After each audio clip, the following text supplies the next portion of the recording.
The hearing to consider the nomination of Kristi Noem to be Secretary of the Department of Homeland Security will now come to order.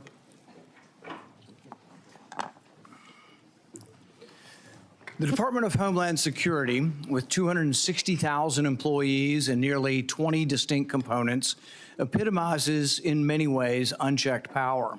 Its vast responsibilities, from border security and disaster response to counterterrorism and cybersecurity, demand rigorous scrutiny to ensure that they are executed within the bounds of the Constitution and with respect to the freedoms of the American people.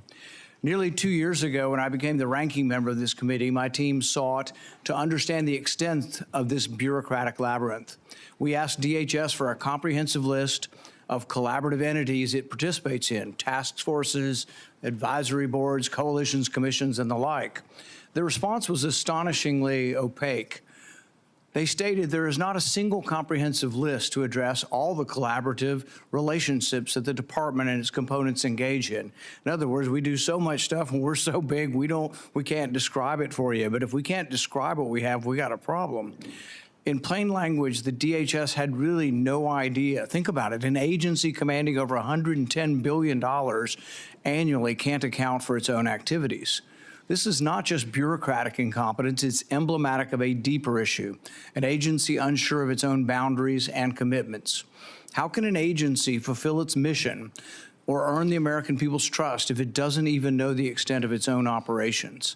But the problems don't stop there.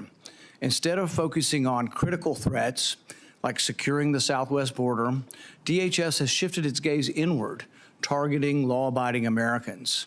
DHS under the Biden administration has often used its vast powers to target Americans exercising their constitutional rights. It's become an agency more focused on policing speech, monitoring social media, and labeling political dissent as domestic terrorism than addressing genuine security threats. While cartels traffic people and fentanyl across an unguarded border, DHS has spent its time and resources creating partisan disinformation boards, spying on Americans through invasive surveillance technologies. The mission drift is dangerous. Every dollar spent monitoring law-abiding citizens is a dollar not spent securing the homeland. Every moment spent targeting political opponents is a moment not addressing real threats like border security, cyber attacks, or the rising influence of adversarial nation states. The priorities of DHS have been deeply distorted, and the American people are paying the price. And what about DHS's response to COVID-19, arguably one of the greatest threats to Homeland Security? The answer is clear: nothing. They knew nothing of the origins, they didn't study the issue, and they had no information about gain-of-function research. We've seen firsthand how unchecked government overreach leads to waste, fraud, and abuse. We cannot let DHS become yet another agency that operates behind a veil of secrecy. The American people deserve transparency, accountability, and leadership that puts national security and liberty hand in hand, not at odds with each other. Today, we gather to consider the nomination of Governor Kristi Noem to serve as the Secretary of the Department of Homeland Security. I hope this hearing will set the tone for this committee's work in the new Congress to restore transparency and accountability to an executive branch that has grown unchecked. Governor Noem, if confirmed, you will lead an agency that has lost its way.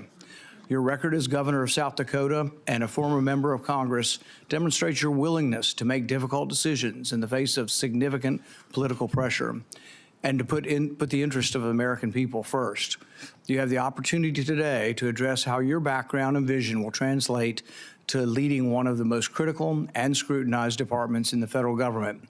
This is the first of many consequential moments for this committee as we renew our commitment to the constitutional oversight role that Congress must assert. I have no doubt that the nominee will consider in the coming weeks and months that you will be up for the challenge. Governor Noem, thank you for your willingness to serve, and I yield to the ranking member for his opening remarks. Thank you, Chairman Paul. Governor Noem, it's great to see you here today, and I want to first thank you for making yourself available not only to the entire committee, but the discussions that we had in my office going perhaps a little more in depth in the issues than is possible in a hearing like this, and having that open and frank conversation is something that I appreciate. I also appreciate your willingness to spend time with committee staff as we conduct our due diligence and review of your qualifications and a background to serve as Secretary of the Department of Homeland Security. As our third largest federal agency with more than 240,000 employees and an operating budget of more than $100 billion, the Department of Homeland Security requires strong, stable, and principled leadership. Our nation faces serious threats and security challenges, from securing our borders and combating terrorism to preventing cyber attacks and responding to our nation's increasing number of natural disasters. And DHS is the first line of defense in all of those areas. I appreciated the conversations we had at today's hearing, where we discussed the importance of ensuring that our nation's borders are safe and secure.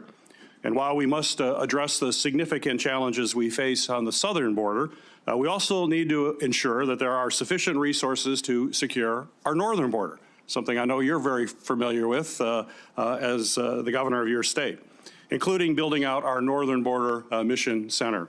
This is especially important in my home state of Michigan, which has two of the nation's busiest border crossings, and we're going to be adding another span shortly, the Gordie Howe International Bridge, which will open later this year. To facilitate the lawful trade and travel at those ports of entry that are absolutely critical to our economy, I've worked on legislation to hire additional U.S. Customs and Border Protection officers to meet increased staffing demands. We must secure our borders, but we also know it is well time past to streamline our immigration and our asylum process as well. In addition to border security, DHS is responsible for addressing many threats that face our nation. Just a few weeks ago, unfortunately, Americans were shocked to see two horrific incidents in New Orleans and Las Vegas, a deadly reminder that terrorism and radicalization remain very real and ongoing threats to our homeland. In my role on this committee, I've made combating foreign and domestic terrorism, as well as extremism, a top priority. In this complex environment, it is essential that DHS continue to focus on all terrorism threats, track and report data to Congress and to the American people, and coordinate between all components to ensure the department is effectively addressing all types of terrorist threats. We've also seen the persistent cyber attacks are still a very serious threat, in fact, an increasing threat. A recent attack from Chinese-based hackers infiltrated the Treasury Department, on top of ongoing Salt Typhoon hack that comprised numerous U.S. telecommunications companies. There's no question that DHS must continue to lead the way in protecting our networks from foreign adversaries, cyber criminals, and so-called hacktivists to prevent cyber attacks from becoming increasingly devastating to our security as well as to our economy. And finally, the Department of Federal Emergency Management Agency must continue to work hard to address the increasing number of natural disasters affecting our communities as a result of climate change. From violent storms like hurricanes that brought destruction to states across the South, to the devastating wildfires in California, and countless other severe storms and flooding events all across our country. We need leadership at the department that will ensure our nation effectively responds to communities when disaster strikes them.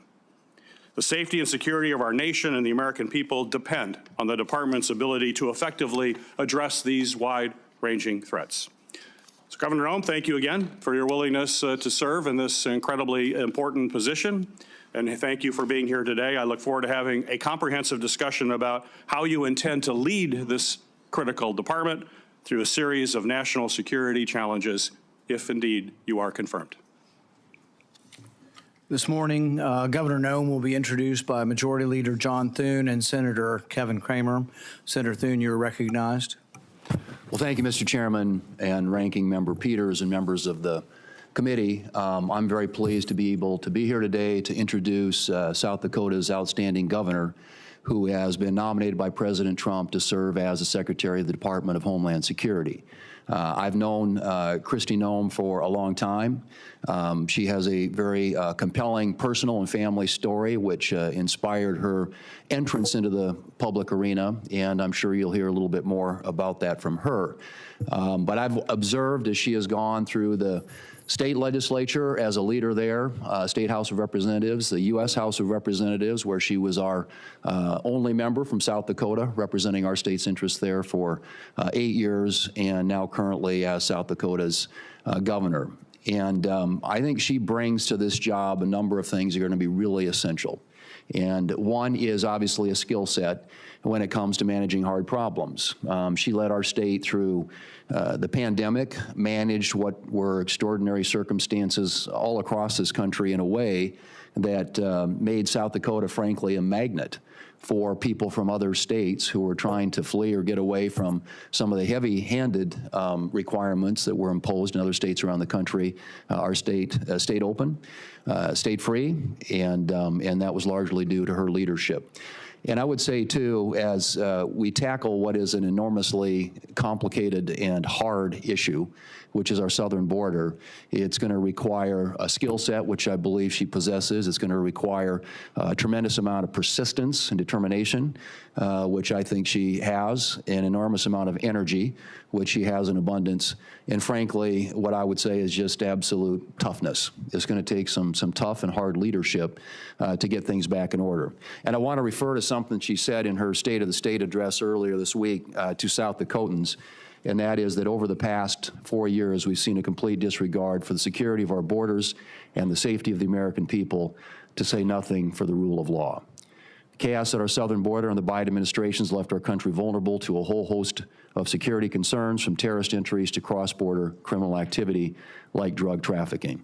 I think it's well documented, and I think it's high time that it gets fixed. And we have somebody nominated by the president that I believe has the capabilities, the qualities, the experience, and again, frankly, the determination and toughness to solve what is a very, very tough issue, and one which is desperately in need of solutions. So I'm pleased to be able to be here today to introduce our great governor and to thank you for your consideration. I look forward to this committee acting on her nomination, and I look forward to voting for her on the floor of the United States Senate to be the next Secretary of the Department of Homeland Security. Thank you, Mr. Chairman. Senator Kramer. Thank you, Chairman Paul, Ranking Member Peters, colleagues. Once again, I find myself in full agreement with the Majority Leader. It's a good place to be in our business. So this is a very special opportunity for me. And first thing I want to do is thank nearly all of you. I got into almost every one of your offices with Kristi as her very amateurish sitting Senator Sherpa. And the blessing for me was not only to be with my good friend and former colleague, but to learn a lot about this committee that I'm not on, and to get an inside view. And Gary, especially learning how we can work together at the northern border and how similar, although very different, Michigan and North Dakota are. So thank you for your hospitality. You were all very kind to Kristi and to me. But Kristi is a former colleague. You know, when you're the only member of a body of 435 from an entire state, it's really important to have friends. So together, Kristi and I were two out of 435. And if we could get Montana, Wyoming, and Alaska, there'd be 5 of us that could take on the fight. But I know this, I remember our very first year, my first year, it was not hers, my first year in the House, the unthinkable happened, and the House of Representatives failed to pass a farm bill. And all I can tell you was the least secure homeland person in America was the Speaker of the House and the Majority Leader the next day, when Kristi and I doubled up, and eventually we got a farm bill done.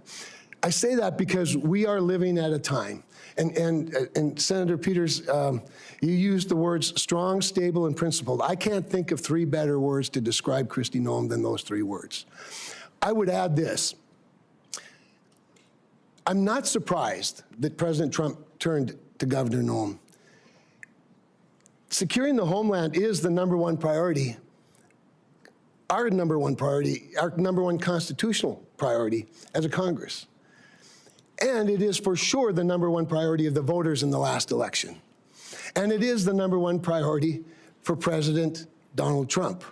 So naturally, he would say, who is the toughest, smartest, most capable protector that I know? I think I'd like to find a ranch woman, mom, grandmother who knows how to protect her own. And when you grow up on a ranch in the prairies or the West, nobody else is going to look out for your critters. No one else is protecting your family. You do it.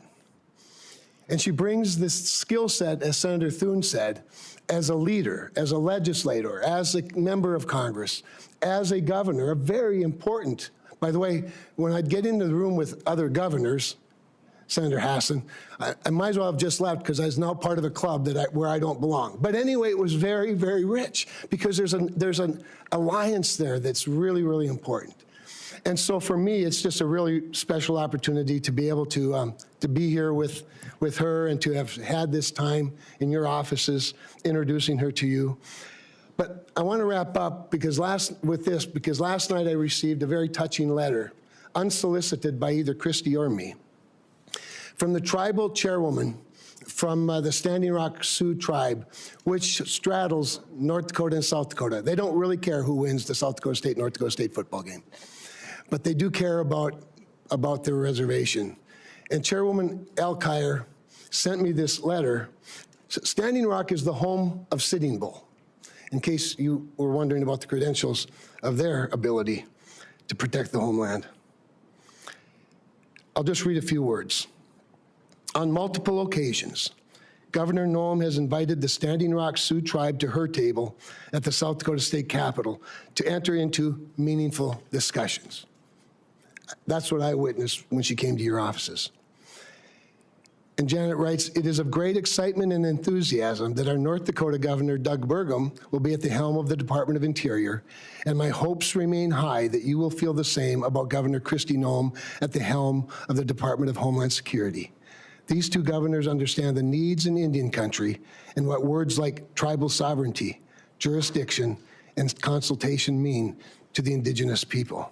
Speaks volumes to her leadership and to her character. It's my honor to support her and turn it over to her. Thank you for those great introductions.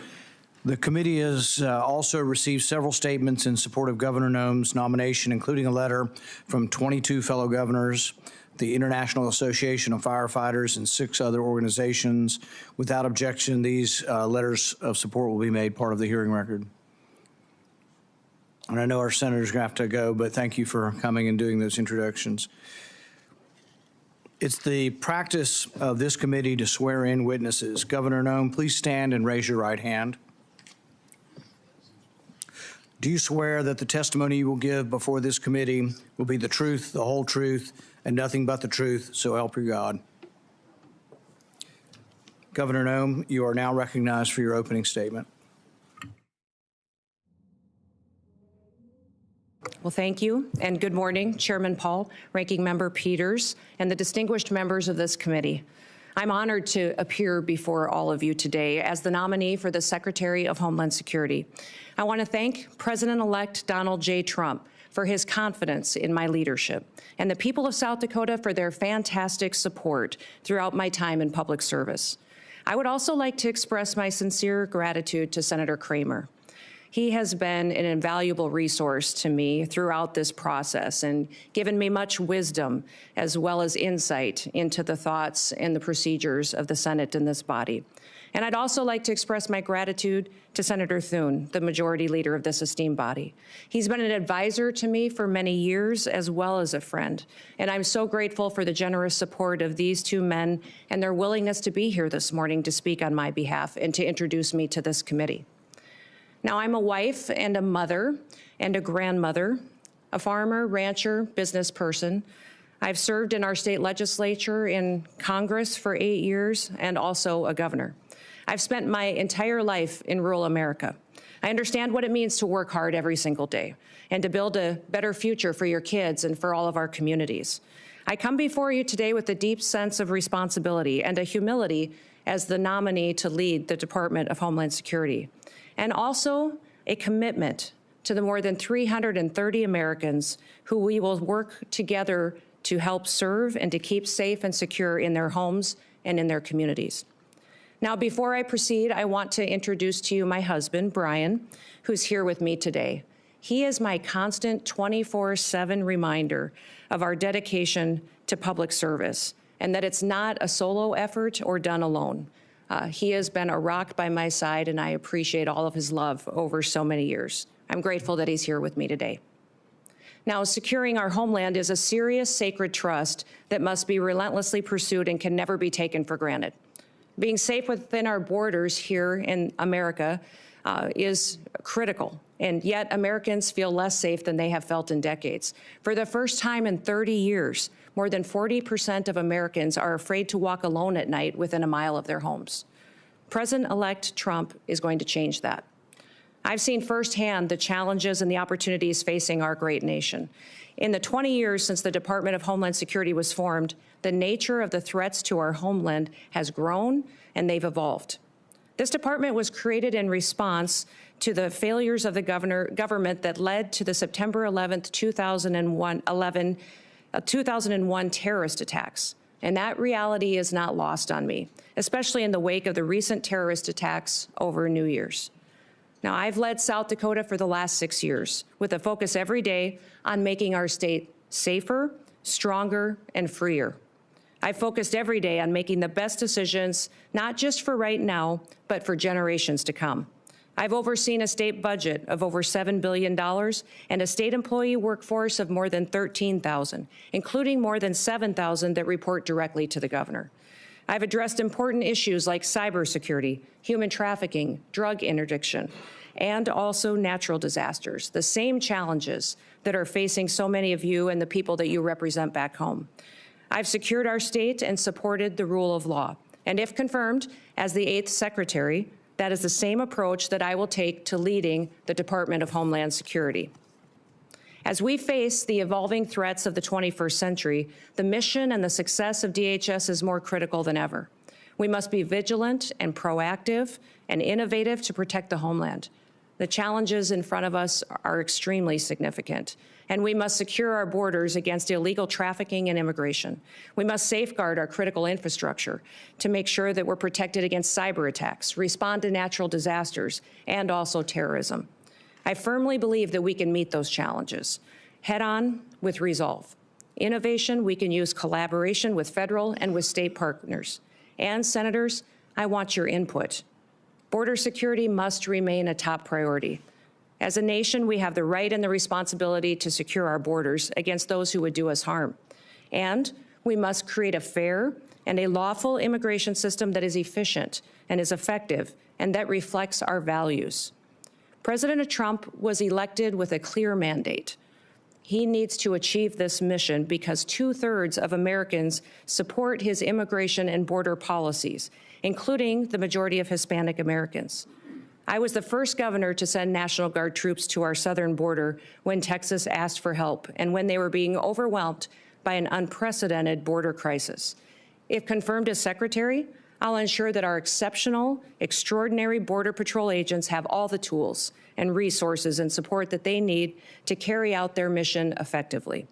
The same is true of my commitment to the outstanding men and women of the U.S. Immigration and Customs Enforcement. They are responsible for apprehending, detaining, and deporting illegal immigrants. And getting criminal aliens off of our streets and out of the country will help American communities be safer again. The bravery and the dedication of the Border Patrol and ICE are unmatched, and I will restore dignity to their work. The rising threat of cyber attacks also demands our utmost attention, and our critical infrastructure, from energy grids to financial institutions, is under constant attack by foreign adversaries and criminal actors. As Secretary, I will prioritize a comprehensive, whole-of-government approach to cybersecurity.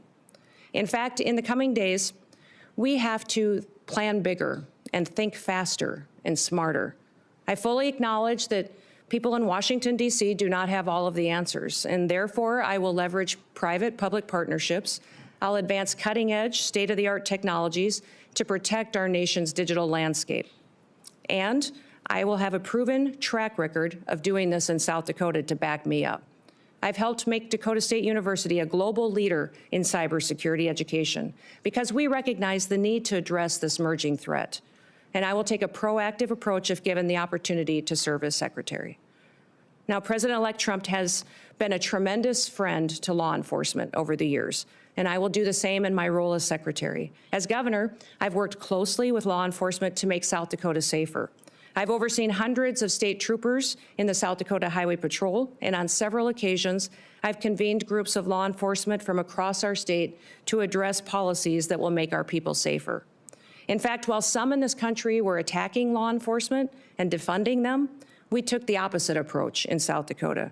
We recruited law enforcement officers to move to South Dakota, a state that respects their service and their sacrifice. And we revamped our law enforcement training to provide the first ever state-led, tribal-focused law enforcement training academy. I'm very proud of the work that we've done in cooperation with our tribes to help make their communities more safe. And we must remain vigilant against terrorism and against others who wish to do us harm to our country and to our great people. I'll ensure that our intelligence and our law enforcement agencies are working together hand in hand, that they're fully equipped to detect, prevent, and respond to threats from radical ideologies and foreign adversaries. This requires resources, coordination, and collaboration across all levels of government. And once again, I will seek your wisdom and I will seek your input into the months ahead. For the sake of the people that we both represent, we have to get this right. Now, I recognize that Homeland Security isn't just about prevention, but it's also about resilience. When disasters strike, as we know they will, the Department of Homeland Security must be ready to respond swiftly, efficiently, and effectively to protect the lives and the property of Americans. As governor, I've worked with FEMA in response to a dozen natural disasters in South Dakota. These have included historic floods, tornadoes, blizzards, wildfires, a derecho, and even a global pandemic. As secretary, I will enhance our emergency preparedness and strengthen FEMA's capabilities. And we will ensure that no community is left behind and that life-saving services like electricity and water are quickly restored. As secretary, I will oversee the Secret Service, an agency that is in serious need of reforms. We all saw the threats to President-elect Trump last year and the consequences of failure. Now, that should never happen again. And I've worked closely with my own gubernatorial protective detail, and I'm familiar with what works and what doesn't work. And I'll bring that experience towards strengthening the Secret Service once again. I'm committed to working with this committee, with Congress, and with the dedicated men and women of the Department of Homeland Security to fulfill our mission. And together, we can ensure that the United States remains a beacon of freedom, safety, and security for generations to come. So thank you for the opportunity and the honor to appear before you today. Thank you for the meetings and the time that you took in your office to discuss the department and what we can do in the future to make the American homeland much more secure. I look forward to your questions, and I hope to earn your trust, and hopefully also your vote as we embark on this critical work together. And with that, Mr. Chairman, I yield back. Thank you, Governor Noem. We will now proceed to questions. Each member will have 7 minutes. We will have a vote that will start at 10 a.m., but we're going to continue the hearing and keep people in line as you come and go to vote. We'll keep the hearing moving. I want to be clear from the outset that we will not tolerate any disruptions. The Capitol Police have been asked to escort anyone immediately from the room if they disrupt the hearing. This is a standard question, Governor Noem, that we ask of all nominees. Governor Noem, do you agree without reservation to comply with any request or summons to appear and testify before any duly constituted committee of Congress if you are confirmed? Yes, Mr. Chairman. I'm going to reserve the rest of my time for my questions and go to Senator Peters. Thank you, Mr. Chairman. Governor Noem, the DHS Secretary has many competing priorities, as you well know, and you outlined certainly in your opening comments, from our borders to wildfires to cyber attacks. But as you and I discussed at length, and I appreciate you bringing it up in your opening comments as well, we do have a northern border in addition to a southern border. That's absolutely essential that the DHS has the resources necessary at the northern border to carry out its mission. both between ports of entry and all along the border. In fact, we've seen an increase in unauthorized crossings in recent years at the northern border. So my question for you is, if confirmed, do you commit to ensuring, along with the southern border, that the northern border is sufficiently staffed to maintain its security and robust trade between the U.S. and its neighbors, including at the Gordie Howe International Bridge in my home state of Michigan, have the resources they need to facilitate trade while keeping Americans safe? Yes, Senator Peters, you and I talked about this in your office and also with Senator Slotkin as well, how important it is to continue to remain focused on our northern border and all borders and ports of entry that the United States has. I think there's been some universal concern from some of the committee members that as we focus on the southern border and what we're seeing as far as the invasion there and the amount of people crossing, that the northern border would lose focus. But that will not happen, and we will ensure that our borders are secure and we're addressing all threats that may come in from any direction. And also with the bridge as well and staffing up on that as well. And I've assured Senator Slotkin as well that our focus is there to make sure that it is staffed appropriately.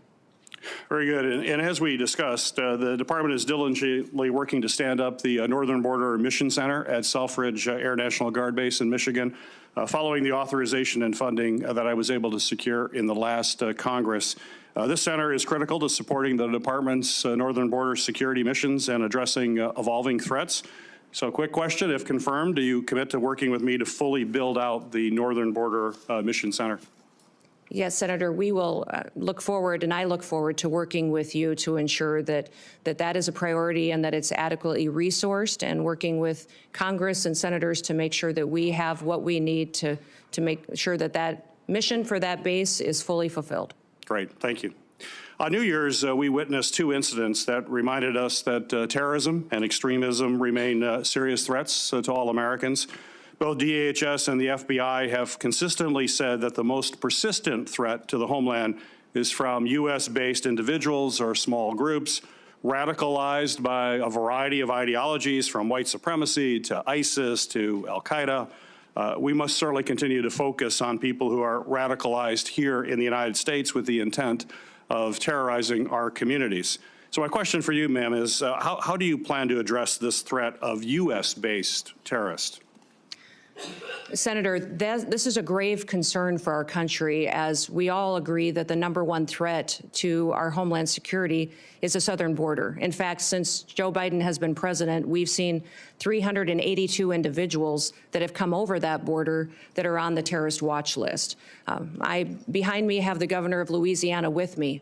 And he and his state and people in this country went through a horrific event on New Year's Day, and one that we never want to see repeated again. But this governor behind me is concerned also about an upcoming event, which is the Super Bowl coming shortly, which we need to do all that we can to work together, that he has the reassurance that the federal government, that the Department of Homeland Security is prepared to help him protect that event and to keep people safe while they are there.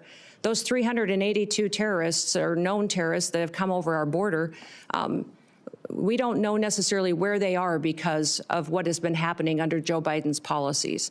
Now, President Trump obviously won the last election with a clear mandate, and that mandate is for the American people to secure that border. But also, we need to focus on domestic terrorism and homegrown terrorism, which you just referenced in your question. Homegrown terrorism is on the rise. We see more and more incidents of people that are U.S. citizens that have become radicalized, and knowing when people are leaving the country and coming back and changes to their behaviors and what their actions are is critically important. So the resources that the Department of Homeland Security has needs to be utilized as far as identifying those threats and being proactive to prevent them, but also protecting civil rights and liberties in that process, and making sure that the department is on mission to do what it was called to do, why it was created, and what authorities that Congress and the Senate has given them. My hope is that Governor Landry and his staff and his people and the people that attend the Super Bowl know that the Department of Homeland Security is their partner, is on watch to protect them and to keep that event safe. I hope all Americans know that leadership has consequences. I hope that we can get through and get your support for this nomination and get confirmed quickly so that we can address the threats that we currently face and make sure we don't have any repeats of the day that we saw just starting this year on New Year's Day. In the last 2 years, we have seen increasingly aggressive and expansive cyber attacks against our federal agencies. Just last month, Chinese hackers infiltrated the Department of Treasury and stole potentially thousands of unclassified documents. So given these concerning trends by the PRC to hold our federal networks hostage, do you believe that federal agencies should be required to implement cybersecurity upgrades and maintain the highest cybersecurity standards to protect sensitive or classified data and U.S. citizen information as well? Well, Senator, the mission of CISA, which is the Cybersecurity and Infrastructure Agency, the mission of it is to hunt and harden. It's to find those bad actors and help work with local and state infrastructure, critical infrastructure entities, so that they can help them be prepared for such cyber attacks and that they can make sure that they're hardening their systems to protect them in the future, recognizing the vulnerabilities that they have. CISA's gotten far off mission.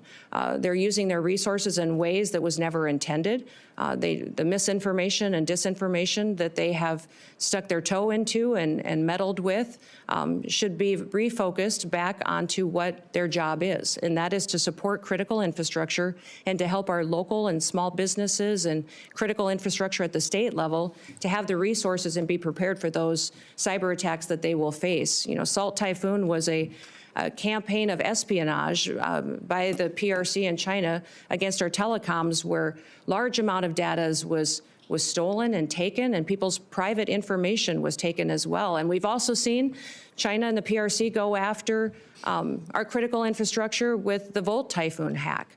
And that was extremely dangerous because there was no reason for them to do that, just to steal people's data and information. The reason for them to go after that was to control our critical infrastructure, for the ability to see if they could shut down a water plant, a utility company, and that was to cripple our country. So these threats are real. CISA needs to be much more effective, smaller, more nimble, to really fulfill their mission, which is to hunt and to help harden our nation's critical infrastructure. Thank you. Thank you. Thank you. Senator Scott. Governor Noem, congratulations on your nomination. Thank you. I think you're going to do a great job. Thank you. I think it's great that you're a governor and you bring that expertise to the table. So I just went through the campaign to get reelected, and it was after the Butler shooting. I'd asked people. I said, at all my events, I say, raise your hand if you think the acting director of the Secret Service is going to tell us what happened. Not one person. I said, what about Secretary Mayorkas? You know, he's running HHS. What do you think? Or Homeland Security. What do you think? I said, how about Christopher Wray? You know, head of the FBI? Not one person. Can you just talk about the importance of transparency and accountability in government and how you're going to bring that to the table? Yeah, Senator Scott, thank you for that question, because that's what I have found across the country as well, and I know it's certainly true in my home state of South Dakota, is that people don't trust the federal government. They don't trust our leadership and this current administration that's in the White House right now to tell them the truth. To tell them the truth about what the threats really are, about our agencies and departments, when there are failures, addressing them and fixing it. The Secret Service is one of those perfect examples. They need leadership that understands why that Secret Service was created and what it needs to do. There's two elements really that the Secret Service is tasked with, and that is protective detail and then also investigations. Yet we see investigators within the Secret Service out there investigating antiquities and other things that are off mission when they should be focused on making sure we're addressing national security events with the protocols that are necessary and protecting the individuals that they're charged with and getting that skill set and training that are necessary. That's been compromised by not having enough people there and being adequately staffed and resourced. But frankly, the leadership hasn't been honest about talking about it. We saw this with the drones over New Jersey as well, the federal government not answering the questions from the public. And when they finally got a straight answer out of President Trump, they felt reassured that somebody recognized that this was something they were questioning and that they deserved answers. My goal and my mission is to build trust.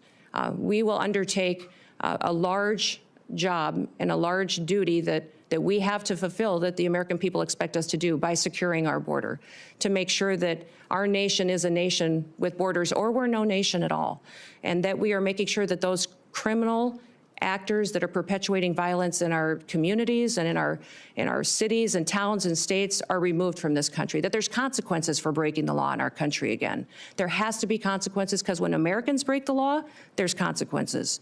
And why would we ever allow someone to come in from another country and not allow them, and not have consequences, or allow them to continue to go forward and to commit rape and murders and break other laws that endanger our society? So we've had over 13,000 murders that are loose in this country that have come over that border. We've had almost 16,000 rapists and sexual assault perpetuators that are loose in this country right now. 425,000 plus people have criminal convictions that are here illegally in this country that our current administration is doing nothing to round them up and get them out of our country. We will be doing that immediately, and that will be the priority. And that is one of the reasons that today the American people have lost their trust.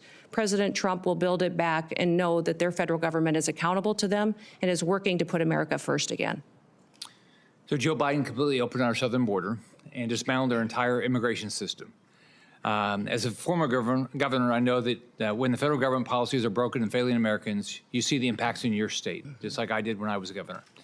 And you take the steps necessary to protect the families in your state. I know you've done that. One thing you did, as you talked about before, you sent troops, our National Guard, to the southern border. Can you talk more about how Biden's open border policy has affected your state and communities, and the role your state resources placed in helping secure the border? You know, we certainly have seen the effects in South Dakota that many of your states did, and I would say every state has seen the effects of an open border and the policies that have been under the Biden administration. We saw increased crime, but we also saw increased drug activity. We saw cartel and their affiliates moving into our state to proliferate trafficking, and we saw people being victimized and a lack of accountability with the federal government. So when Texas was addressing the situation and asked other governors for help, we sent help. I know many of the other governors at the time were sending law enforcement, but I made the decision that at that time that it was more appropriate to send the National Guard, that our National Guard could be activated under Title 32 and sent to assist another state from the invasion that was happening, and because the National Guard is trained for just such a mission. Because of this invasion, that it is a war zone down there with what they are going to see, the threats that they would see, and that they are trained specifically to interact with other agencies. The National Guard is used to falling in with other agencies and cooperating with them and could do that seamlessly. And their families and their communities are normalized to them being deployed. So we have in South Dakota deployed our National Guard to the southern border 8 different times. 2 of them were federal deployments that the Biden administration sent them down there. One was to send our Lakota helicopters, which were used for surveillance and the drug interdiction that was going on down there. But 6 other times I sent them under state activation to partner with Texas and other states in securing our southern border. They did security operations. They also did building of the wall and partnered with Texas, recognizing the failures of the federal government. The failures of the federal government are significant, and we've seen our families and communities devastated by those effects, by the drug epidemic, by the trafficking that's going on, the increased crime. And we recognize that just because the federal government wasn't doing their job, we could not fail our state. And I needed to protect the people of South Dakota, and the people of South Dakota were overwhelmingly supportive of these deployments and very proud of our National Guard. When I was governor of Florida, there was a terrorist attack in Paris by Syrian refugees. So President Obama was president, and I said, I'd like to know if you're going to send refugees to my state, that you give us some background on them. You know, I assume you vetted them and tell us what's going on. You have to tell me, but you ought to tell our state law enforcement and our local law enforcement. All right, that they said, go jump in the lake. They're meaner than that, but they said, go, you know, you have no rights as a governor, which had made no sense. We had over 70,000 people come here after Afghanistan on planes into this country, completely unvetted, all right? They've never given our governors any information. So would you change that? Yes, the communication between states and the federal government has been absolutely broken. And that's what I love about this committee is you do have governors sitting on this committee that have been in that role as a commander-in-chief and have the responsibility for being the CEOs of their state. It's a different perspective than serving. I served in Congress too, and both are extremely important, and they're just different in that responsibility that weighs on your shoulder. I often told folks that that is the thing that most times, if something was going to keep me up at night, it was the responsibility that I had being commander-in-chief, recognizing the decisions that I made. And I'm sure you had this feeling as well, Senator Scott, as governor, that impacted those families, those soldiers, and it impacted their communities when we pulled them out, and the importance of that. And when they were bringing refugees into the country, I as well communicated that to the federal government. They were bringing refugees, and I asked how they were vetted, how we were working with their home countries to find out who they really were, what their intentions were, and why they were coming to the United States, and received no information from this administration, that vetting process was being done, that we knew where they're going. In fact, they kept us in the dark and didn't communicate to us even what states and where those refugees were being placed. So that is something that we need to change. When we have programs that fall under the purview of the Department of Homeland Security, there needs to be communication, especially with the governors, so that we can coordinate to ensure that it's the right thing for that state. Thank you. Senator Hassan. Thank you, Mr. Chair, and welcome, Governor Noem. Really appreciate you being here. Welcome to your family as well. Thank you. And families do share in this kind of public service, and we appreciate them very much. As we discussed at our meeting last month, as a former governor, I appreciate the important responsibilities that governors have to ensure the safety and security of their communities, including by managing public safety and in emergency agencies. And I will say that in many ways, I agree with some of the things that Senator Scott just said about improving communication between the Department of Homeland Security and governors around who is being sent to states. It's a critical issue and something that I was frustrated by when I was governor. So I look forward to hearing more today about your priorities, if confirmed, about how your experience as governor would help you run the Department of Homeland Security. Let me just start by following up with a question that Senator Peters had also touched on. We have recently in New Hampshire seen a dramatic increase in unauthorized border crossings at the northern border.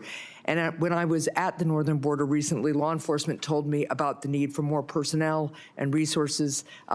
We still don't have cell phone coverage in a lot of the stretch of our northern border. I've worked with Senator Kramer on bipartisan legislation to strengthen our northern border strategy because it's clear more support is needed. So, Governor, if you're confirmed, would you deploy additional full-time personnel and upgrade equipment along the northern border? You know, Senator, I enjoyed our meeting that we had and you identifying the northern border issues that are going on, the lack of security and the lack of technologies that you really need to cover some of the landscapes that are there. Very different than the southern border, some just as equally challenging, but all need to be addressed. So I definitely will be working with you to ensure that our northern border is adequately resourced as well. And we do have to have the resources in order to be successful. Right. That's something I want to work with Congress, with the Senate and the House on, to ensure that the resources are there to meet the challenges that we have. We have not fully utilized the technologies that are available that are necessary to really secure this country and to compete with those bad actors which wish to infiltrate our country. And having the ability to utilize them will make us much more safe. So I'll work with you most definitely in ensuring the northern border is protected. Well, I appreciate that. And I just note, too, that at the same time, there's real concern in New Hampshire and all along the northern border that we strengthen the border and have the resources we need. We also have a really strong economic relationship with our our friends to the north and a lot of family relationships. So I think it's important that we're smart in the deployment of technology. We don't want to impede that flow of economy and people that's lawful, but we do want to make sure that we have the resources we need. I want to turn to the southern border now. At the southern border, we need significant technological investments to support law enforcement personnel in their efforts to catch fentanyl smugglers, to stop human traffickers, and seize the cash and illegal guns that criminals traffic southward to the cartels. And we talked about this a little bit. There's bipartisan support for these investments, and I've worked with colleagues, including Senators Langford and Cornyn, on legislation around these issues. Governor Noem, could you identify specific technological investments progress that you would make at the southern border? And are you willing to work with me on increasing southbound inspections if you're confirmed? Yes, certainly, Senator. You've heard President Trump talk about the need to build a wall, and the wall and infrastructure is critically important, but also at our 382 legal ports of entry, we need to have technologies so that flow can happen north and south, and it can happen in a legal manner to ensure that our commerce can continue to operate and that we can continue to make sure that we're also secure.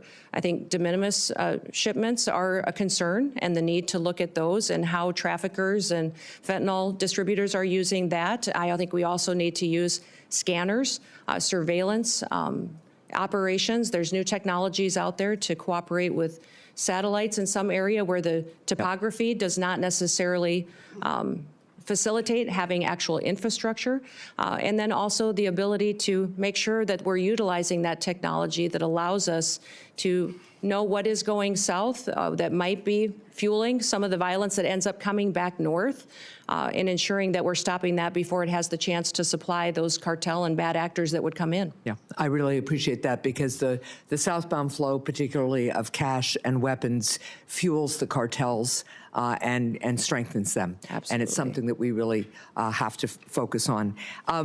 I also want to follow up on the issue of cybersecurity. Recently, criminals launched a successful cyber attack on PowerSchool, a cloud-based record management system that contains personal information about tens of millions of kindergartners through high school seniors, including many students and teachers in New Hampshire. This cyber attack on PowerSchool comes as schools and local governments across the country have seen a surge in cyber attacks on their systems. And when a small school of maybe a couple of thousand system, maybe 1,000 students or so has to pay $2 million in ransom, I want you to think about what that does to one of our small communities, right? So Governor Noem, if you're confirmed, how will you empower the Cybersecurity and Infrastructure Security Agency to improve the cybersecurity of state and local governments in the United States?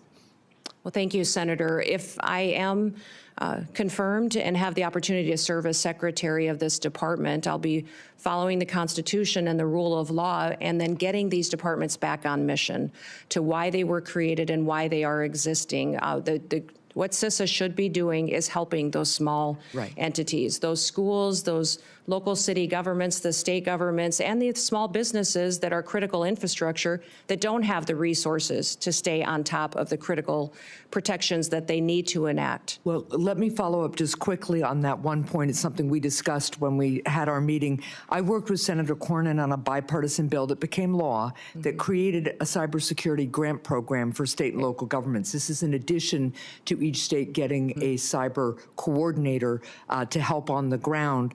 We discussed this program, and I know you as governor had some reservations about the structure of the program. But if confirmed, will you commit to working with Congress to adjust it? I'd love your input about what gave you pause as governor. I think there were only 2 governors who didn't participate in the program. And I hope that as we work on the concerns you have, you'd work with me to adjust and reauthorize the program. Yes, all grants within the department will be evaluated when I come in and be looked at to see what we can do to make sure that they're actually fulfilling the mission to which they were established. What I would say about the cybersecurity grants in South Dakota, when I came in as governor, one of my main priorities was to bring the next industry into the state. And I determined that that would be technology and cybersecurity. In fact, we have Dakota State University in our state, which is a cybersecurity national leader in training those cyber warriors that we need to protect us and keep us safe. I've since then partnered to grow and double the size of that school. We train a lot of NSA employees in South Dakota. And so understanding cybersecurity and my experience in that, I think, is critically important to the department and bringing it to the table to do this. You talked about why we didn't take that cybersecurity grant in South Dakota, and it's because the requirements of that grant would have caused me to grow my state government. The administration costs of it would have been much more than what it would have been able to facilitate at the local level, and our state was already proactively helping these individuals that needed the resources to secure their systems. Well, I appreciate that. I'm way over time. There were very few requirements purposely in that grant program other than to make sure the money was being spent the way we authorized. But let's continue to talk about that. Thank you. Senator Hawley. Thank you, Mr. Chairman. Governor Noem, welcome. Congratulations on your nomination. I'm delighted to see you here. I do notice the chairman of the Ways and Means Committee is over your shoulder there. I'd have to question your judgment about who your friends are based on that. The great chairman from the state of Missouri. It's fantastic to have you here. You know, the Department of Homeland Security is not particularly old, but you already have what I hope will soon be the distinction of succeeding the worst secretary in the history of the Department of Homeland Security. Alejandro Mayorkas has been an absolute disgrace to that department and frankly to this country. And I'm delighted to see you willing to step up and serve. Let me just ask you something. I repeatedly asked your predecessor when he sat where you're sitting whether the southern border was secure. And he repeatedly told me under oath, it is secure, Senator. And he repeatedly said under oath, our policies are working, Senator, meaning the Biden administration policies that, of course, gave us this devastating open border. So let me just ask you, is the southern border secure as we find it today? Senator, no, the southern border is not secure today, but in just 3 days, we will have a new president in this country, President Donald J. Trump, and he will secure our border. That is refreshing candor. I'm glad to hear it. Let me ask you about a young man from my state. This is Travis Wolf. He was 12 years old when he was killed just over a year ago by an illegal migrant who mowed him down, and I choose my words carefully, mowed him down in a motor vehicle, hit him head on, doing 75 and a 40, killed him. Others were severely injured. Just yesterday, a witness sitting where you are sitting today told this committee that migrant crime is, and I quote, not an actual concern. Not an actual concern. In a hearing before this committee advising us to drop the Lake and Riley Act and not focus on migrant crime. You know, in my state, with the death of people like Travis Wolf and Officer David Lee, who was assaulted and killed in St. Louis, and officers in Kansas City who have been assaulted by illegal migrants, and others who have been carjacked and stabbed, would you agree with me that migrant crime sure as heck is an actual concern and that you intend to do something about it?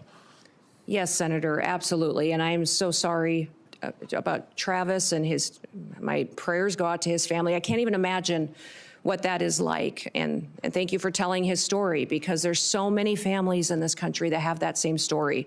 And they don't understand why the federal government is allowing people to come into this country illegally and then perpetuate crimes against their people and then give them resources and shelter and food and debit cards to go take care of their families when they go to work every single day to make sure that they're providing for their families and are held accountable to when they break our laws. So, let me ask you this. Will you work with President Trump to reinstate the Remain in Mexico program that the president had in place in his first term, which does so much to ensure that those who would seek to abuse our asylum system are not allowed into the country, and those who have legitimate asylum claims, their claims are processed in due order and in due course, but they wait in Mexico until those claims are fully processed. Will you work to reinstate that program? yes, Senator, the president and I have talked extensively about this and will 100% partner with him to reinstate the Remain in Mexico policy and make sure that it's in place. Fantastic. I think Travis might be alive today if that policy had been in place. Let me ask you about CBP One, the phone app that I've called concierge service for illegal immigrants.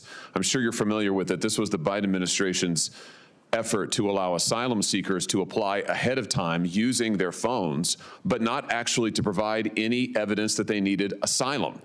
There was a newspaper report, a press report that said the only problem with the app is it never asks users, are you seeking asylum? They don't ask for any asylum evidence. They simply release these so-called asylum seekers who use the app into the country on parole. Sometimes they're never given a hearing. The Inspector General actually did a report, a full investigation report on CBP One, and found that frequently users of this app were claiming the same addresses in the United States as their intended destination, even though they didn't know each other, they weren't family connections. In other words, it has been completely abused.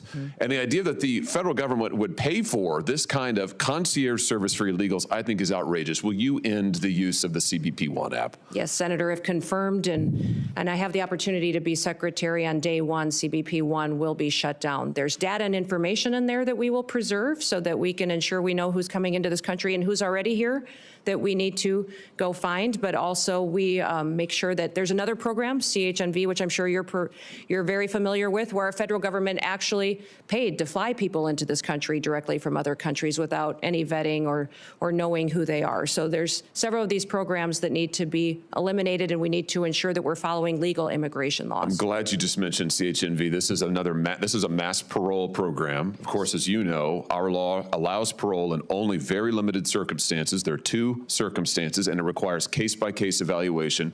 The present administration, soon to be gone, has granted mass parole in direct defiance of the law, not case-by-case evaluation. The CHNV program is one of those instances. Will you put a stop to this abuse of our parole law and our asylum system? Yes, we will go back to case-by-case evaluation of these parole cases and ensure that we have more resources, if you will partner with us, to make sure that our legal immigration system is fully utilized, that we have more judges, more immigration courts, so that we can process people legally and make sure that they are going through that process rather than, like Joe Biden has done, use this as an excuse to allow people to come into our country with no consequences. Let me ask you about another low light, not a highlight, but a low light of this last administration and DHS. Your predecessor, the current Secretary of DHS, established a disinformation board using taxpayer resources to police speech on the internet and elsewhere, to tag American citizens' viewpoints as either legitimate or not legitimate, and use the power of the state to censor them, including having them removed and perhaps penalized. This has got to be the darkest chapter, I think, in DHS's short history. He eventually withdrew the board under intense criticism, but has never fully repudiated it and never promised not to do it again. Will you pledge to us here today that under your leadership, there will never be a disinformation board or anything like it at DHS, and you will be a champion for the free speech and First Amendment rights of all Americans? Yes, Senator, there will not be a board such as that under my leadership at the Department of Homeland Security. Fantastic. Absolutely. Let me ask you in my remaining seconds just one more thing about the Secret Service. You've mentioned this, and I'm so glad that you did. This committee, and it has been bipartisan, this committee has done bipartisan work on the attempted assassinations, or the assassination attempts, I should perhaps say, of the former president, soon to be the future president, soon to be the president, President Trump. We were stymied at every turn. And I should use the present tense. We are currently being stymied at every turn by the current Secret Service leadership, and frankly, by the leadership of DHS, who have refused to turn over documents, who refused to make people available for interviews. We finally had to pass my own law in this committee, which we unanimously adopted, a statute, mind you, which would require DHS and Secret Service to turn over relevant information to us about the assassination attempts. It's unbelievable. When you come to office, to this office, I hope very soon, will you pledge to us that you will open the books on all of the facts associated and around these assassination attempts, that you will make available to us and to the public, most importantly, all the facts, so that we can ensure that this never happens again and that the needed reforms in the Secret Service are put into effect? Yeah, Senator, if I am the Secretary of Homeland Security, I will certainly work with you to build transparency and make sure the facts are shared with you and your committee. I know that you've been very frustrated by the lack of transparency from the department, and I want to thank those of you that have worked on that report that was put together on these assassination attempts. I know it was a bipartisan report and investigation that this committee conducted, and I appreciate you focusing on that, and I will work with you to get the information so that you have the truth of really what happened there and the failures so they can be fixed. Thank you. That's a great place to end, and a high note as I see my friend Senator Blumenthal, who did fantastic work on this effort, and it will be an incredible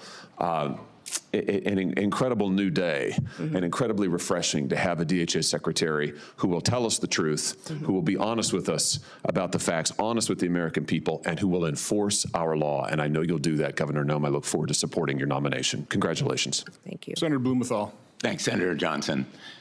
Welcome, Governor Noem, and thank you for being here. Thank you for visiting with me, and thank you to your family for their service as well.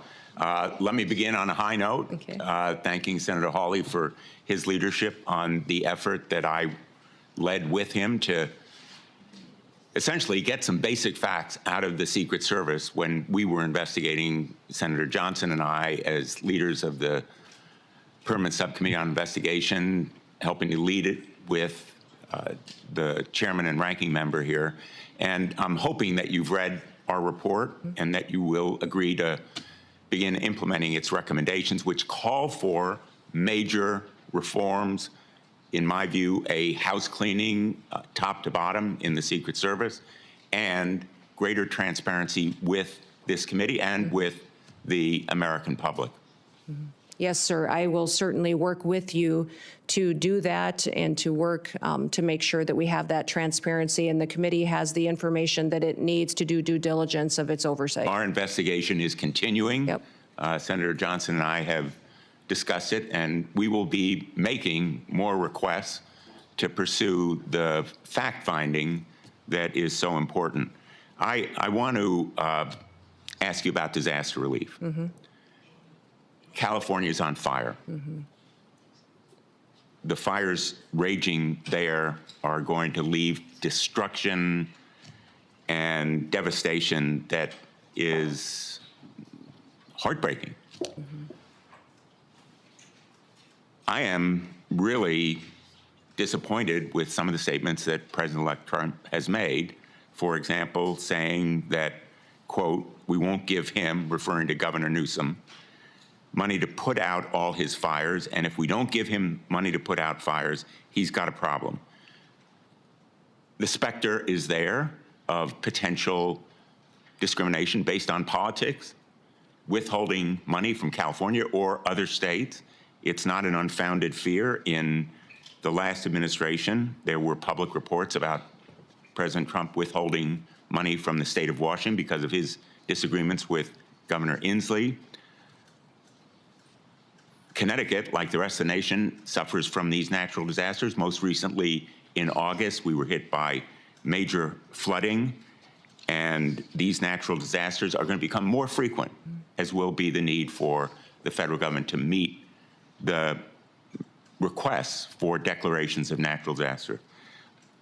I assume you will agree with me that withholding disaster relief by President Trump or any other chief executive of the United States is a violation of his duty and of law.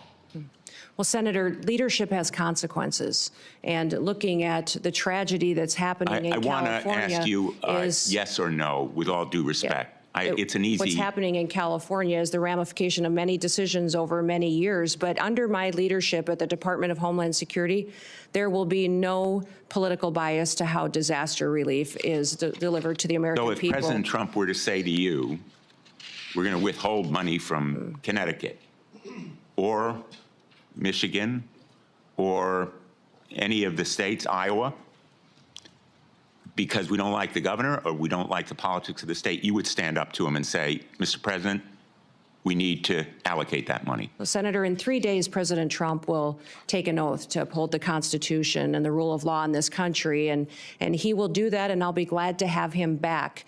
And I don't speak to hypotheticals, which is what you're asking me to do, but what I will tell you is that as Secretary, I will do the same. I will deliver the programs as the Well, it's more than a dictate. hypothetical, with all due respect, and I apologize for interrupting you, but my time is limited, as you know, as a veteran of these hearings.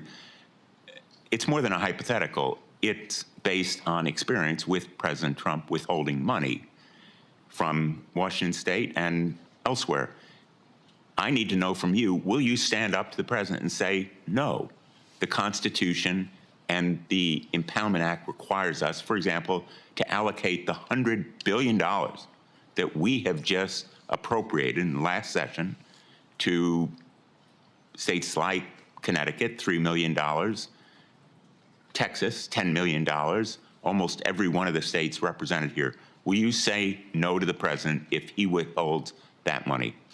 Sir, I don't know about the scenarios that you're referencing with President Trump, but what I will tell you is that if given the chance to be Secretary of Homeland Security, that I will deliver the programs according to the law and that it will be done with no political bias. And if the programs change or if you decide to change the rule of law, then I will follow that while adhering to the Constitution. So you pledge to allocate and distribute that $100 billion according to how the program is written with no political bias. Every American deserves to be there and have disaster relief the same as their neighbors. Basically following the law. Yes. Let me ask you, Senator Peters asked you about homegrown terrorists. The New Orleans tragedy was the result of a homegrown terrorist born in this country, radicalized by ISIS.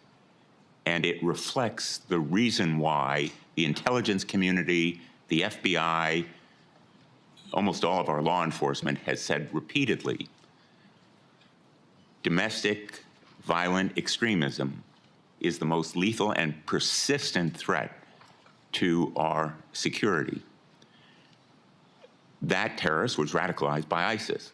The investigation is underway. We don't know all the facts, but we do know that he was a military veteran, and ISIS was responsible for radicalizing him.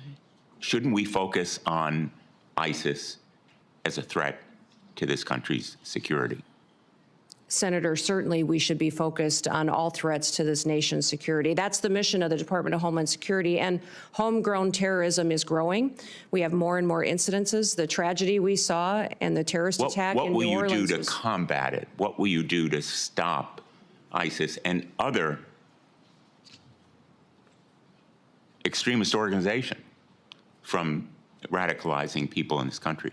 Well, certainly, Senator, I'll continue to work with the administration and our partners and the Department of Defense, the intelligence agencies, also within Secretary of State and the other branches and cabinet officials to make sure we're bringing all resources to bear to identify and to stop these types of terrorist activities. What I would say is the cybersecurity and intelligence elements that we have within the Department of Homeland Security have been incredibly siloed. They have not communicated with other intelligence agencies like they should and partnered. INA has some interaction, but not enough. And we also need to have CISA have interaction with the FBI, CIA to make sure they're working together to stop these types of threats and identify when they're growing among our citizens and how they become radicalized. This area of questioning, I think, is supremely important. I know there's a lot of focus on the border. We all want more border security. We want to stop migrant crime, but let's not take our eye off the ball. The governor of Louisiana for the Super Bowl ought to be really riveted on the potential for homegrown terrorism as a threat. And I hope that you will help him and other governors to do their duty to protect the people of the United States from that homegrown terrorist threat. Thank you. I look forward to working Senator with you. Ernst. Thank you, Senator Johnson. Governor Noem, thank you so much for being here today, and I want to thank you for your continuing service, the service that you had as a member of Congress, the service that you have displayed as a governor of the great state of South Dakota, our neighbor to the northwest, and for being willing to step up and take on this immense responsibility. So thank you so very much. We had such a good discussion when you came to my office in the last several weeks, and we talked about the importance of securing our border and fixing our broken immigration system. And I'd like to start today by sharing a story about one of my constituents from Council Bluffs, Iowa. And what we have seen through this broken border is tragedy that strikes so many families across the United States. So very similar to the story that was shared by my colleague from Missouri with his constituent, Mr. Wolf. I have a young woman by the name of Sarah Root who encountered tragedy on January 31st, 9 years ago. So Sarah Root was struck and killed by an illegal immigrant who was drunk driving. He was driving at 3 times the legal limit of alcohol. And Sarah's killer was bonded out before the Roots laid her to rest. He fled the country and has not been seen or heard from since. The Root family has not seen justice. So, Governor, how do you plan to prioritize the detention and deportation of illegal immigrants like Sarah's killer? Well, yes, Senator, thank you for telling Sarah's story. I remember when this happened because it was so close to home and so devastating for her and her family and the entire state of Iowa and our country. President Trump is focused on making sure that these types of situations don't happen again, that we don't continue to lose our children and our family members to illegal immigrants that come in and perpetuate crime and with no accountability, and then are released with no consequences. So the #1 priority of the president is to secure the border and to deport these criminal actors immediately and as soon as possible. They will be the #1 priority to make our communities safer and so that we don't have this kind of situation going forward. In fact, people, I think when they first heard my name being mentioned and nominated for the Department of Homeland Security, maybe thought it was a little bit of a surprise.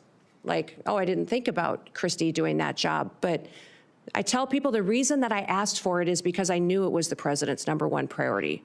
I knew that it needed to have someone in the position that would do what the president promised the American people, would be strong enough to do it, and follow through to make sure that we're protecting our communities and America, but that also came at it from a perspective of how these families feel, that was a wife and a mom and a grandmother, and would be able to stand up and communicate to the American people what we were doing and why we were, because it's what they asked us to do. I have 3 grandchildren and 1 more on the way, and when I look at little Miss Addie every day, I just think, what kind of a country is she going to grow up in?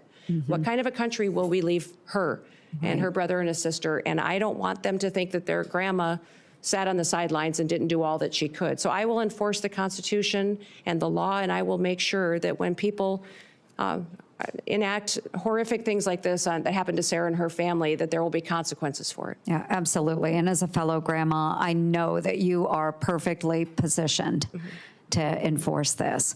I do want to move on to another topic that we visited about in my office. So I'm the founder and the chair of the DOJ Senate caucus. And so we do need greater government efficiency. And I do believe in order to do that, we need less of our employees teleworking and more of those government workers back in the office working for our constituents. And to that end, it ties together then too. We just found out that the Treasury Department had a cyber attack on December 8th from China. And no surprise here, they access servers through work from home software. So it all ties together. We need more people back in the offices, making sure that any communications are secured, any work is secured. And to that, I know the Biden administration has put a huge emphasis on the cyber bureaucracy, but they haven't really done anything about it. And they haven't given any authority to those that are enforcing the standards. So we need to enforce the standards that are set forth to make sure the cybersecurity is truly there. But what can DHS do? One, with telework, how do we get the employees back? And then 2, how do we make sure that our systems are secure from these cyber attacks? Well, Senator, thank you for focusing on remote work and the need to get people back in their offices and accountable to the work that they do. In fact, I've heard since being nominated for this position that many of the agencies within the department are not showing up, they're not doing their jobs. But even FEMA, who is responsible for disaster response, that they have the alternative, some of these employees, to not even respond to a disaster, which might explain the horrific results that we saw in North Carolina when they had such a terrible disaster that impacted families and communities, and FEMA failed them so miserably. If it's not even a responsibility of them to show up when terrible things happen, what other day-to-day activities are not getting done because they're working for home or not doing their job at all. You talked about cybersecurity and the need to ensure that our systems are safe and secure. One of the things that disturbs me the most is that We don't necessarily even know how some of these espionage attacks that have infiltrated our systems have happened. We don't know how to stop them yet. We don't have the knowledge, and that our departments and intelligence agencies and cybersecurity agencies have become siloed and aren't working together to stay in front of these bad actors. But many times our most vulnerable area happens at the state and local level. Some of these smaller entities that feed information into our systems is where they choose to infiltrate and get our data and to really hold for ransom many of these companies and then impact our federal systems as well. So one of the first meetings I had when I was elected governor with the former governor during the transition was he said the #1 priority you're going to have as governor is to secure our systems. He said our systems are so antiquated, and we've had over 16,000 hacking attempts in just the last month. You need to secure our systems and get it done. So that was a priority for me, and to do that, and we fully funded it and got it done in South Dakota, and it's being implemented today. I look forward to doing that at the federal level to make sure that people's data and information is safe, but also our country is safe from these bad actors that have a plan to take us out. Well, thank you. My time has expired, but I do want to end on a note that another thing that I do truly appreciate about you and your nomination is that as a governor, you have worked with those local constituencies as well and those local governments. And I know that this will be an incredible strength that will ensure continued success for you within the department. So thank you, Governor, very much. Thank you, Mr. Chair. Senator Kim. Thank you, Chairman. Governor, it's good to see you. Good to see you again, Thanks for coming before our committee. I wanted to just ask you, not just about your work, but how it's going to fit into the broader incoming Trump administration. And in particular, I guess I'm uncertain about roles and responsibilities regarding your position and Tom Homan's. I guess I just want to ask you just point blank, like, who's going to be in charge of the border? Well, the president will be in charge of the border. It's a national security issue, and the president is in charge of this country and has made a promise to the American people, and we will fulfill his agenda. Well, that was a good answer. It's the answer I would have given as well. But I guess I got confused. When Trump made the announcement about Tom Homan, he said, quote, I'm pleased to announce that Tom Homan, and said that he's in charge of our nation's borders. So I guess, again, I'd just like to go back to you. How are you going to work with Mr. Homan? What is the division there? I'm trying to get a better sense of who's in charge. Yeah, Tom Homan is an incredible human being who has over 30 years of experience. Incredible experience. Yeah, I get at that. The border, I'm just trying to think through the insight and wisdom. Decision-making process when it comes to your work. For instance, will he be giving orders directly to CBP, ICE, USCIS? Tom Homan has a direct line to the president. He is an advisor to the president, the border czar. I obviously will be, if nominated and confirmed, and put into the position of being the Department of Homeland Security Secretary and responsible for the authorities that we have and the actions that we take.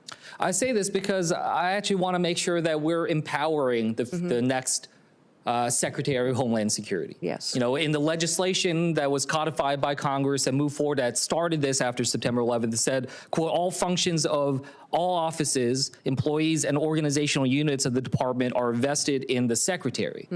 So I guess the reason why I mentioned this is I've just seen some quotes from Mr. Homan, where he said, quote, I'll be making decisions on border security and deportation. He was asked in another interview about the stronger role that he'll play, and he said, absolutely, I'll be making decisions on how we do the border. So I just raise that as a concern of mine, because not only is that about the function of our executive branch, but also the capabilities of this committee to be able to properly do our constitutional duties for oversight, the ability for us to be able to have that conversation. We can talk to you, engage with you. That is the direct way. But if he is going to be making decisions, then he should come before this committee as well. And I know that that's something where, as far as I know, his role will be directly at the White House, is not something that will be under the purview directly of this committee. So I just wanted to raise those concerns. Yeah. Tom and I work very well together and talk and communicate all the time, and we'll be working together on a daily basis when we're in our positions under the new administration. And I would say there's no authorities being planned to be taken away from the department or myself if I'm in the role, and but we'll continue to oversee signals. You can understand how people in my home state, maybe around the country, when they hear Mr. Homan saying, I'm making the decisions, when they hear President-elect Trump say he's in charge of our border. So, I urge, that we're going to try to do our best to try to make sure we're empowering the department, empowering the next secretary, because that's where, our laws are invested in our decision-making. Yeah. Well, thank you, Senator, and we'll make sure you have all the information that you need. And Tom working directly with the president and I working directly with the president hope to help you get all that you need to reassured that the authorities will stay the same as they currently are, but we will continue to work to secure that border and make sure that we're working together in that way. I want to just switch gears about you raised the concerns about terrorism, especially foreign terrorist groups. I guess I just want to ask you, what are the major foreign terrorist groups that are, well, first of all, what are the major foreign terrorist groups that are out there that we're tracking? Which are the ones that are concerns to us in terms of potentially trying to inspire or coordinate an attack upon us? And if you can just give me a sense of what their current capabilities are to try to enact that. Well, I think we face a lot of threats, Senator, and since I'm not in the role today, I shouldn't get into specifics with you, but I think you can at least get into specifics about what organizations that are out there. Yes, so I just wanted to get a sense of your knowledge of the organizations. All the traditional terrorist organizations that have always threatened the United States, but I would also say, Hamas, ISIS, continuing down that path of those terrorist organizations, but we'll continue to also focus, though, not just on those, but also the cartels, their partnership with the Chinese, and what they are doing. Listen, I've told people for years, for over 30 years, I've worked on national policy, on food policy, on agriculture policy, and I've seen the Chinese agenda to infiltrate our country, control our food supply chain, but also their manipulation of their currency and stealing our IP. And now I believe that this fentanyl crisis that they have flooded our country with is geared, and the purpose of it is to kill our next generation of Americans. No, I don't discount the importance of those. So when you focus on one or two groups, I think it takes your eye off the ball as to where all the threats could come from. We just spent a significant amount of time talking about homegrown terrorism as well. And I'm glad we're having that conversation. But the reason why I mentioned it, I was not trying to quiz you or anything of that nature. It's just that, when the Department of Homeland Security, when their threat assessment for 2025 lists 3 organizations, lists Al-Qaeda, lists ISIS, in particular ISIS Khorasan, and the IRGC and the threat from Iran. I just want to make sure that I get it. You're talking about the importance of the border. We all understand that. We want to work with the incoming administration to try to have an orderly process with that.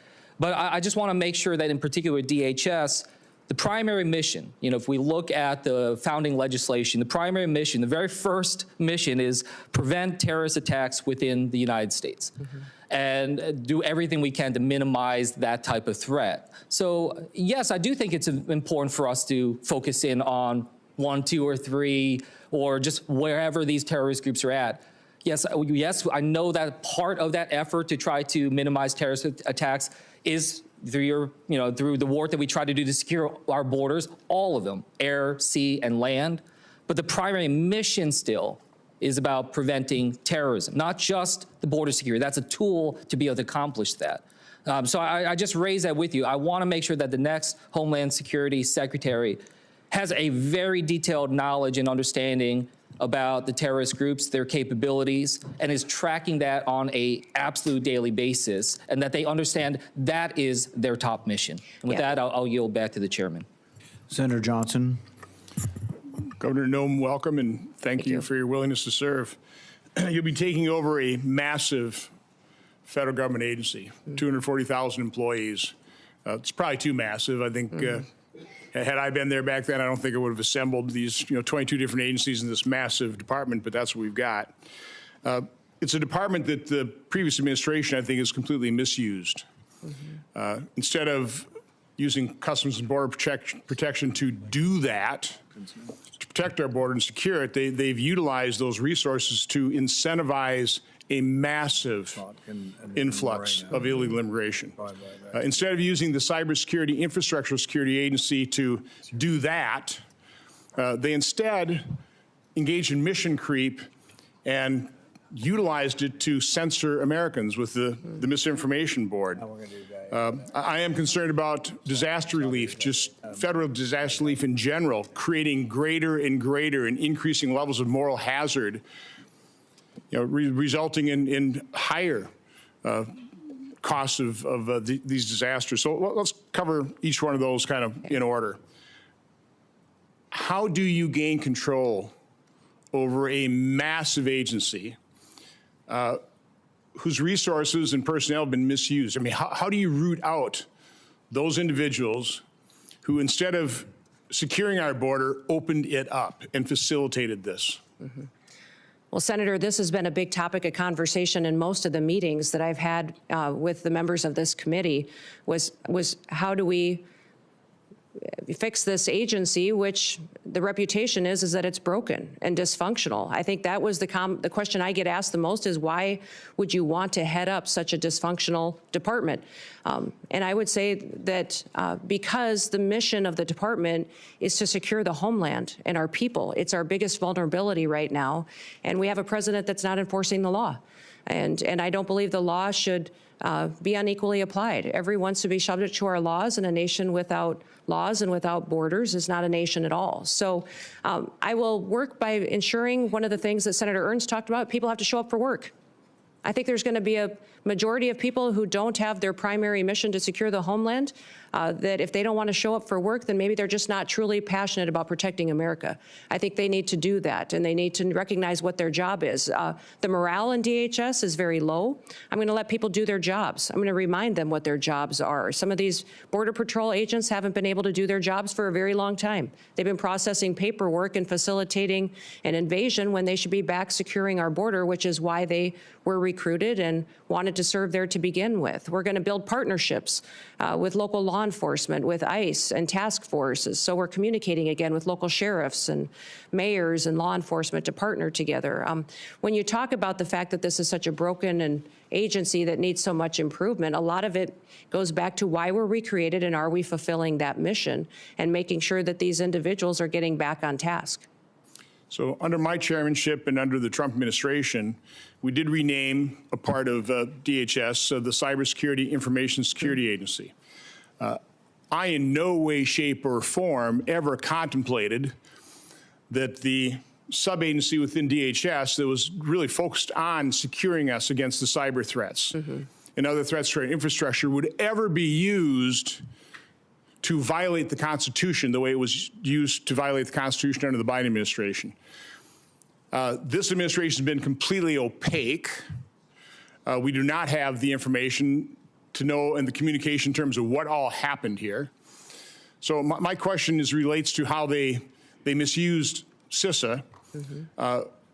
Will you commit to providing the transparency, providing the information, investigate it yourself, but provide this committee, my subcommittee, the information to expose the truth to the American public, but even more importantly, propose a piece of legislation based on our investigation, based on those results, to fix it so that no administration can ever misuse the language of the law to commit that kind of unconstitutional act and violate people's First Amendment rights. Yeah, Senator, I look forward to working with you on that. And I think what we saw during the COVID pandemic, the actions of CISA, their misinformation and disinformation campaign, the materials they were putting out was shocking.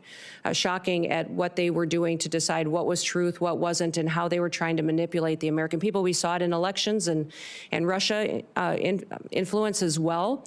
And so ensuring that they can't do that in the future under any administration would be a priority, that they stay doing what they're supposed to do, and hardening our systems and working with local officials to do that is a priority. And I'd look forward to working with you on legislation should you wish to rein them in. So the first step in that process is to expose the truth, to find out who these bad actors were, expose who they were, hold them accountable. I mean, that is crucial that we take that first step. So again, look forward to working with you on that. You know, the tragedy of the California fires, the more we learn, the more we understand that not only was it predictable, it was predicted, which means it was preventable. Again, you're not going to be, you can't prevent the initiation of those fires, but you certainly prevent them from raging into the tragedy that they became, the dozens of people who've lost their lives, the hundreds of billions of dollars worth of property damage. It's not just California, though. I mean, again, that was grotesque mismanagement. That could have been prevented. You can't prevent a hurricane. You can't prevent floods. But you certainly can try and start reducing the moral hazard that we've allowed to explode, quite honestly, by the federal government rushing in immediately, no questions asked, just tell us how big a check you want.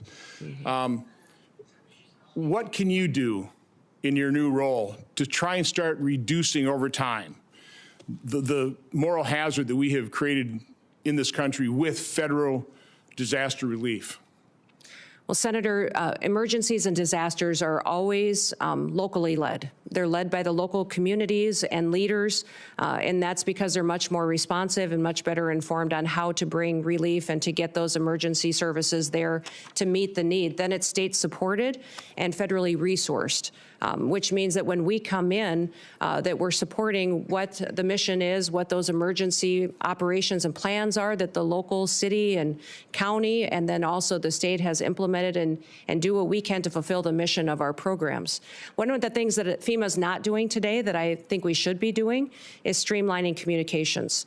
We saw this in New Orleans. We saw it in other terrorist attacks in the country, and you just referenced it as well about the American people not getting the truth, senators not getting the truth and the transparency that we need, is that I believe FEMA can always put out a blueprint for what a response would be should something terrible happen.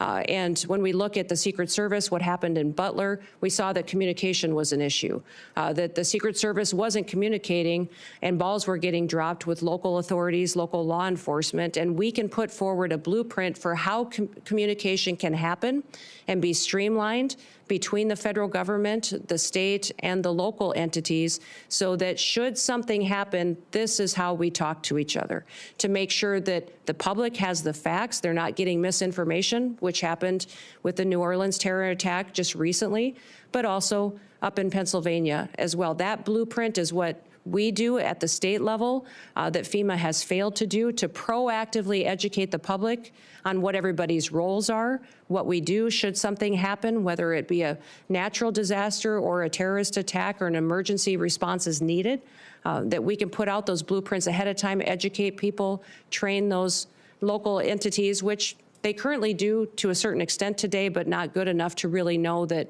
not only can the resources be pre-deployed in many of these situations so that they're more readily accessible, but also how are we going to communicate and make sure everybody's on the same page so that we can be much more efficient.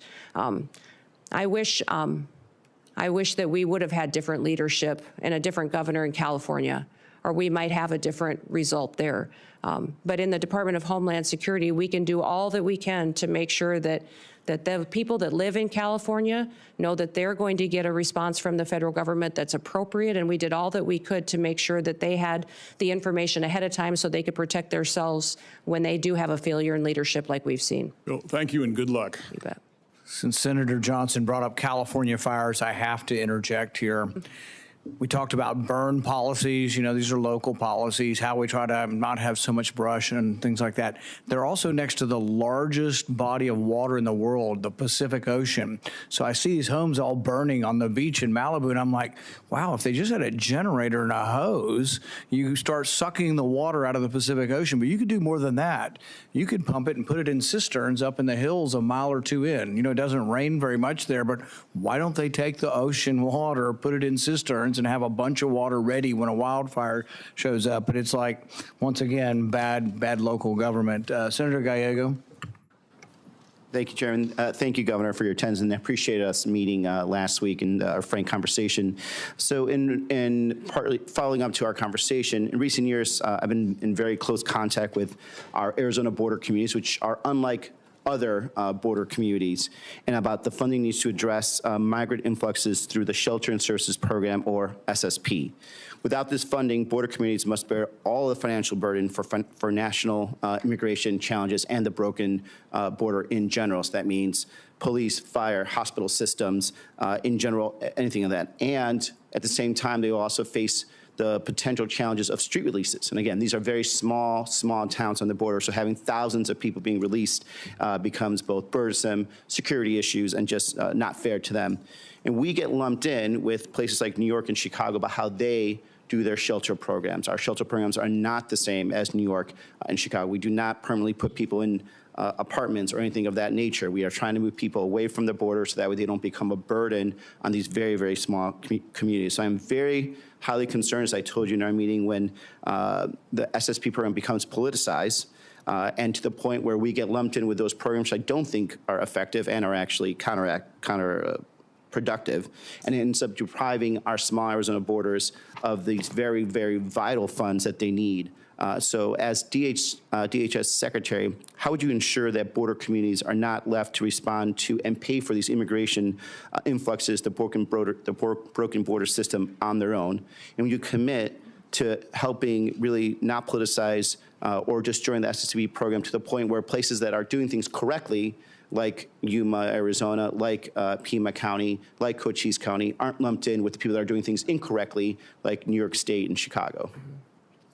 Well, Senator, thank you for the conversation in your office about the program, FEMA, the southern border and the challenges, and then also the difference between your state and how you utilize funds versus other states. I would say that my hope is that if given the opportunity to serve as secretary, that the federal government would no longer, and I believe as President Trump has promised the American people, facilitate an illegal alien invasion, and that your communities in Arizona would no longer have the issue with having people in your small towns and communities that you need to figure out how to take care of and get them to where they want to go in other places of the country. The president has promised he will secure the border, that we will uphold our nation's laws, and that he will do that to the benefit and be putting America first again. So I know we talked extensively about the SSP program and how you've utilized it, but getting these programs back to what they were intended is important. FEMA is a disaster response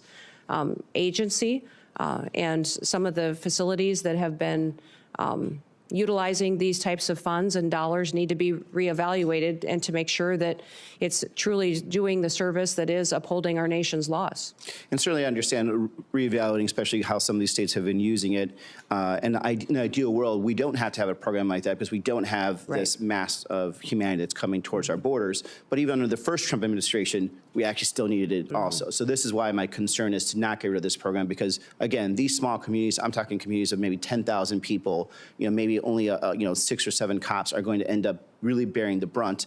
And we're not a big state. We can't really compensate for those types of losses. These small communities are also largely in, you come from a rural state, counties that are largely rural with a lot of federal land, so they actually don't even have a tax base. So when the broken immigration system sends people to these borders and we end up not having to have enough, these communities don't have enough money to pay for cops, firefighters, overtime for hospital systems, it's that type of program that keeps these small communities afloat. So I just want to make sure, that again, this does not become politicized and that we are kept separate from, I think, the mistakes that other states have taken on.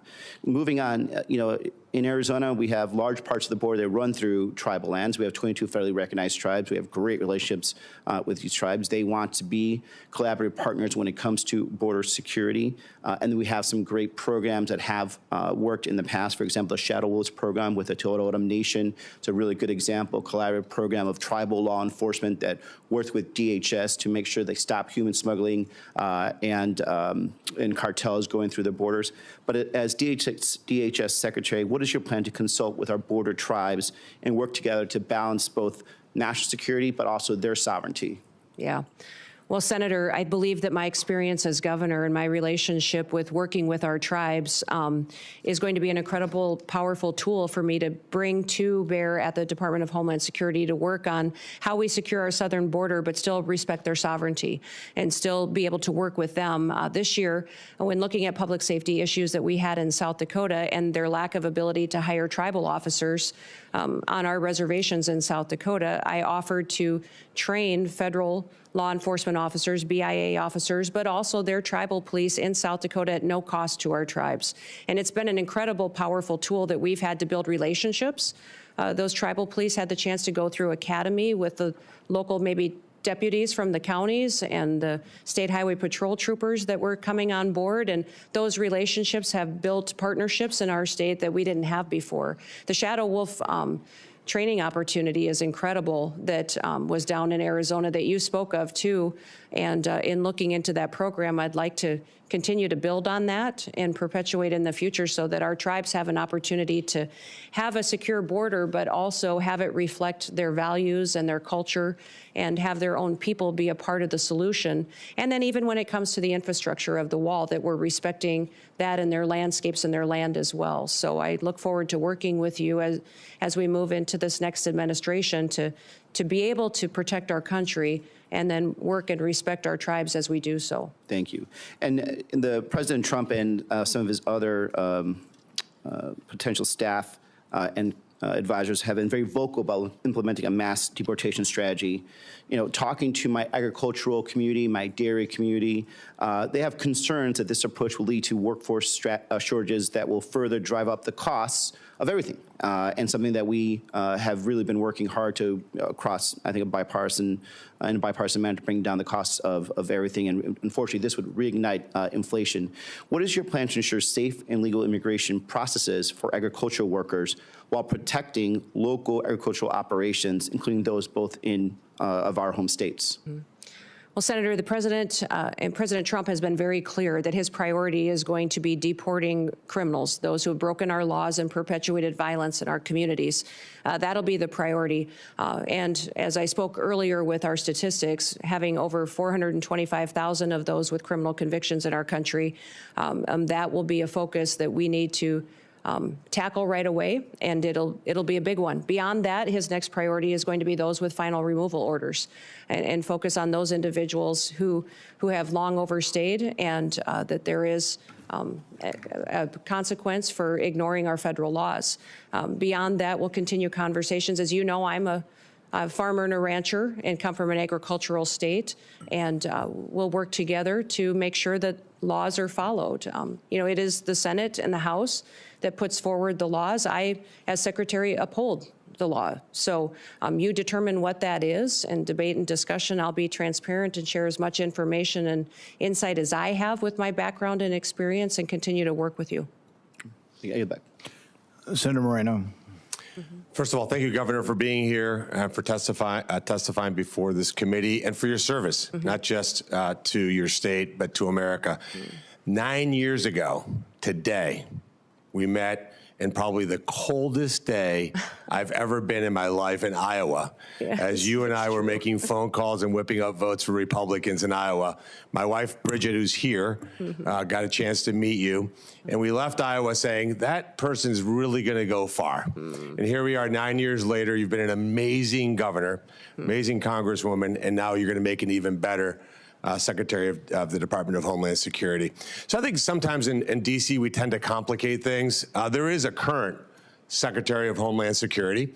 So why don't we take this opportunity to do a little job review and compare and contrast him to you. So just if you don't mind, I'll ask you some questions and you can give me an answer. Secretary Mayorkas allowed you said it, just about 400 people on a terror watch list to come into this country illegally.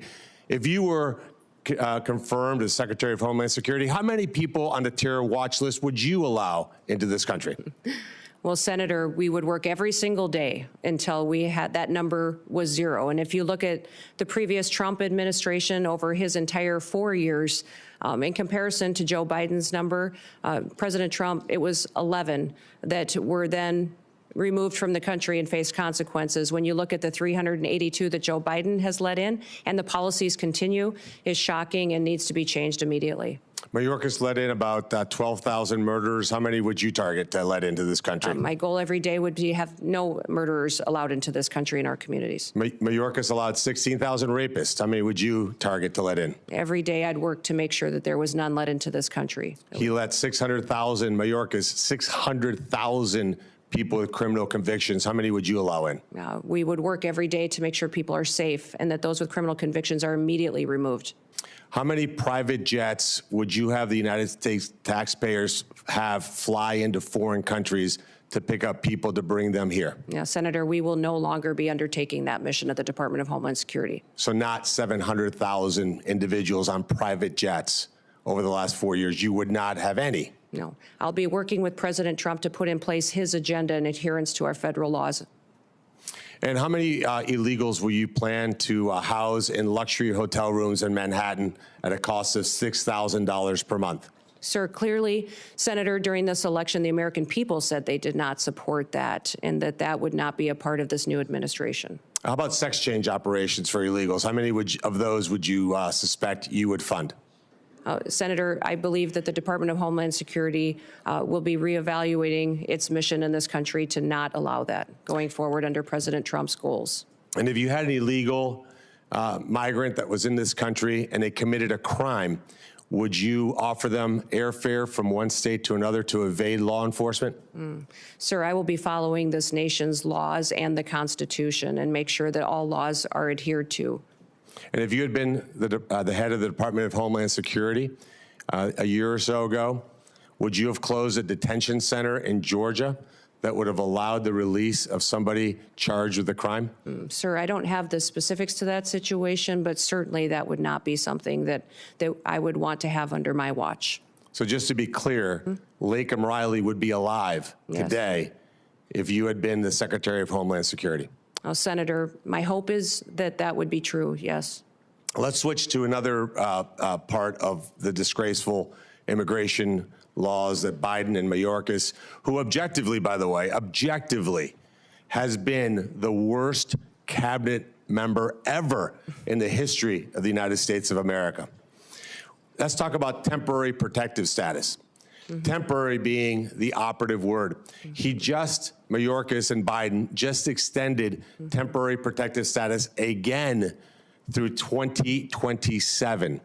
Will you continue to corrupt TPS to allow some sort of open borders agenda? And will you use hot weather of 80 degrees and sunny beaches in El Salvador as a reason why people have to stay in America and not safely return?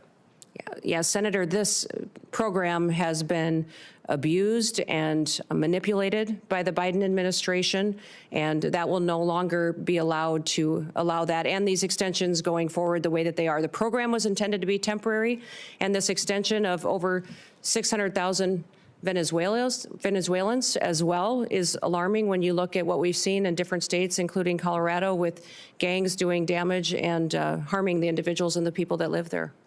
And in terms of our border, like the physical border, I've been there many times, you've been there many times. Who should be in charge? Who should have operational control of our border? The United States government or the Mexican drug cartels? Oh, Senator, the United States needs to control our borders and secure them. So if this were a job interview in the private sector, and you had somebody like Alejandro Mayorkas in charge, and we had the opportunity to upgrade to you, this would be the greatest upgrade in history of the United States of America. But I'm going to end my time with a startling statistic and actually a challenge to the Democrat Party. When Mayorkas was confirmed, every single Democrat voted to confirm him, and 6 Republicans joined all 50 Democrats in that confirmation. If we get to the vote, and hopefully, Chairman, we could do that Monday, because we cannot wait one single day without you being in charge of that department. We should have 100%, 100 senators vote for your confirmation. This will be the litmus test, in my mind, as to whether we have a Democrat Party that's actually serious about doing bipartisan things like securing this country and protecting our citizens. Any Democrat that voted for Mayorkas that does not vote for you should be in front of their voters and removed from office. Thank you for serving, Brian. Thank you for being here, for putting up with the nonsense that you guys have had to put up with over the years. You are going to make an amazing Secretary of Homeland Security. Thank you for being here. Thank you, Senator. Senator Slotkin. Thanks for being here, and thanks for our time in my office. Governor, I'm a former CIA officer, joined right after 9/11, and served 3 tours in Iraq alongside the military. I'm actually the first CIA officer in the Senate. To me, the most important thing, again, as a Democrat from a state that Trump won, right, on the same ballot, we both won, I understand we're going to have different policy opinions. I certainly understand that the president or incoming president has the right to nominate whoever he wants. Those are not the issues for me that I'm going to spend my time on. The ones that I care about the most relate to the mission of the organization when it was founded, protecting the homeland. And I think, to me, it's one thing when there's campaign rhetoric or politicization of things.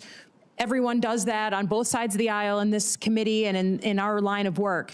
But when it comes to actually protecting the country, you do have to be clear and honest about facts and not conflate things. So it's just important to me that I know, particularly since you do have one of the intelligence agencies within the Department of Homeland Security, that you're going to call a spade, right? The most recent acts of domestic terrorism in New Orleans, horrible incident, in Nevada, had nothing to do with migrants. Correct? Correct. They were homegrown American citizens. One of them was actually in a very elite military unit. I mean, it's horrible.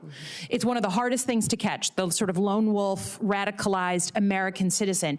But I want to protect ourselves. Our most recent examples of domestic terrorism were not what we've spent the majority talking about today, crime from a migrant. And I don't dispute there is crime, but I just want to know, and I want to hear from you as an intelligence officer, that you're going to speak about real threats and not blow something up, politicize something, make something more exciting, because that's maybe what the president wants to hear, but your mission to protect and defend the Constitution means calling honestly what the threats are to the country. Can you just give me a yes or no, please? Yes, Senator, I will be as transparent and factual every day with you and the American people as possible based on the information that I have. I don't know if the investigations are closed in New Orleans and in Nevada, but what we know so far and needs to be relayed to the American people needs to be the truth and facts. Yeah, I'd ask that. We've talked a lot about border security. As a CIA officer, I think one of the only people on this committee who's actually worked on protecting the homeland. I'm a Middle East terrorism and militia expert by training, so I believe deeply in it. And every country of the world gets to decide who comes inside its borders. That's not a radical concept. But I think I've been open with this committee that it is also on us to fix the deeply broken legal immigration system. I'm glad to hear that you're going to carry out the laws on the immigration system. Democrats and Republicans are to blame that we haven't fixed this system. But I also believe you can't fully control the border unless you give people that we need for our companies, for our economy, a legal vetted way to come here. So do you believe in legal vetted immigration and that we need more of it in the United States? I do believe we need to follow our legal immigration laws and that it needs to be vetted. We need more resources, I believe, in some of the elements of this to ensure Do you believe that our economy depends and needs some level, just like your family came from Norway and on economic, drive and wanted a better life? Immigration's always been a part of our history and will be a part of our future. We just need to make sure that we're adhering to our nation's laws, which this body has the ability to. I'm with you. Continue to change and to put in place. Again, going back to the fact that you will pledge an oath to the Constitution, not to President Trump, just like every other nominee. President Trump said in November that he is willing to use law enforcement, National Guard, or even active duty military to go after, quote, the threat from within the United States. I don't know exactly what he was talking about. But we have recent examples from your predecessors at DHS where federal law enforcement were sent into a state, in this case Oregon, without coordination with the governor. Those federal law enforcement officers at the time were putting down threats to federal buildings, and they were legitimate threats. I don't dispute there was destruction of property going on during a bunch of protests and riots. So I don't dispute that, but they weren't wearing insignia. We talked about this. They weren't wearing any markings. So people were arrested by folks in fatigues with no names, no idea who they were, like right out of a bad Hollywood movie, okay? If the president asks you to send in federal law enforcement to a state without coordination of that governor, would you support that action? You know, Senator, my job, if nominated and sworn in as Secretary of Homeland Security, is to uphold the Constitution and to uphold the rules of this country. Yes, that will be the oath and the pledge that I will be making. And my goal also is to work with you to ensure that we have situations that are always appropriate, that we are well defined. I just need to know, you're a former governor. You can imagine that if Joe Biden sent in 700 federal law enforcement under Secretary Mayorkas without coordinating with you, I think we can agree you'd be a little upset. So I just ask that you give the same respect for coordination, and that we are very sensitive. People are worried about politicizing of law enforcement and the uniformed military. That's a bad thing. I hope we can agree. Lastly, I will just say, look forward to looking at the northern border, the Gordie Howe Bridge, your help staffing that. We know you aren't, right now, across many administrations, we haven't met our staffing goals at DHS, and that's a problem, so we really want to make sure that opens on time. But I also want your assurances, you know, you received FEMA assistance from Joe Biden's administration, right? You had historic floods, you asked and requested of the administration, and you were given millions of dollars to help with that. I understand you don't like Gavin Newsom, but can you say in front of the American people that you will open the books to this committee, who does have oversight over FEMA, right? That you will open the books in a bipartisan way to ensure, whether it's North Carolina or California or anywhere in between, that the American people can know that you are not playing politics with disaster assistance? Yes, Senator, I'll work with you in this committee to make sure I'm following the federal law and ensuring that you have information and transparency from us and from DHS and FEMA. Thank you. Appreciate it. Yield back. Senator Langford. Governor Noem, great to see you. Great to see you, too. Thanks for being here. Thanks for accepting this nod that the president has given you. For Brian, thanks. Both of you, you've walked through a lot. I have had the privilege of knowing you for a very long time, since we served together in the House of Representatives. So I have the benefit of knowing your qualifications and how strong you are in all these background issues and how hard you work on these things, because I've seen it firsthand. So I appreciate you stepping into this, because a lot of attention across the country will be focused on this. You know that full well, and you've stepped into it. For Governor Landry, my state and many folks in my state are praying for you and for your state. You've done a great job in leadership at this moment in a very, very tough time for Louisiana. And we don't want to see acts of terrorism anywhere in our country. And it's incredibly difficult days for a governor. So thanks for your leadership on that as well. I also have to tell you, Kristi, I've whined to my wife occasionally about the temperature that's coming on Monday. I'm very excited about Trump's inaugural, but we're all going to be sitting outside in about 12 degrees. And I thought, just for fun, I would check South Dakota on Monday. It's 1 for a high. For a high. Yeah, for a high. And so I'm going to stop whining about the temperature Monday here in Washington, D.C. on it. I'm going to run through a couple of things here because I know you. Not everybody in Oklahoma knows you. The questions that I get from people, though, in Oklahoma, I want to be able to run past you because they want to be able to know the answer to these things. So I'm just going to blitz through a whole bunch of them. Will you use the legal authority that DHS already has to be able to close our border? Yes, Senator. I will work with President Trump to ensure that we're securing our border. Thank you. There's a lot of things that this Congress needs to do, has already been mentioned by Senator Slotkin as well, that we need to do to be able to close loopholes, to be able to give you additional authority. But there's a tremendous amount of authority currently not being used. And Oklahomans are saying, is that about to be used? And they'll be grateful to be able to hear that. No other president has ever created a phone app to be able to facilitate a faster processing of aliens in, called the CBP-1 app. It's been mentioned several times here. Will you use your authority to stop facilitating faster processing of illegal aliens into our country with the CBP One app? Yes, Senator. We will eliminate the CBP One app, maintain some of the data that's in it that's critical to knowing who's in our country, but that app will no longer be in use. Thank you. No other president has ever used the parole authority, just in general, humanitarian parole, to facilitate faster processing of aliens into our country, which leads to the catch and release we've all heard about. So the Oklahomans that I talk to say, are we about to end the abuse of parole and end catch and release? Is that about to stop? Senator, President Trump's been very clear that he will end catch and release. Terrific. Folks want to know, will you use your authority with the funds that are given to you by Congress to actually build more wall rather than use the funding that's given to you, as the Biden administration did, to do environmental remediation around the border rather than actual border wall and border structure? Yeah. Senator, President Trump has been clear that he wants to build the wall. So do we. So will you use your authority to be able to scan more vehicles? And obviously, we've got to get you the funding to be able to do this, to be able to scan more vehicles and individuals that are carrying fentanyl into our country through our ports of entry. Yes, Senator. We will continue to use technologies, but hopefully be able to use more with the resources that we're granted to scan those vehicles and know what's coming in and out of this country.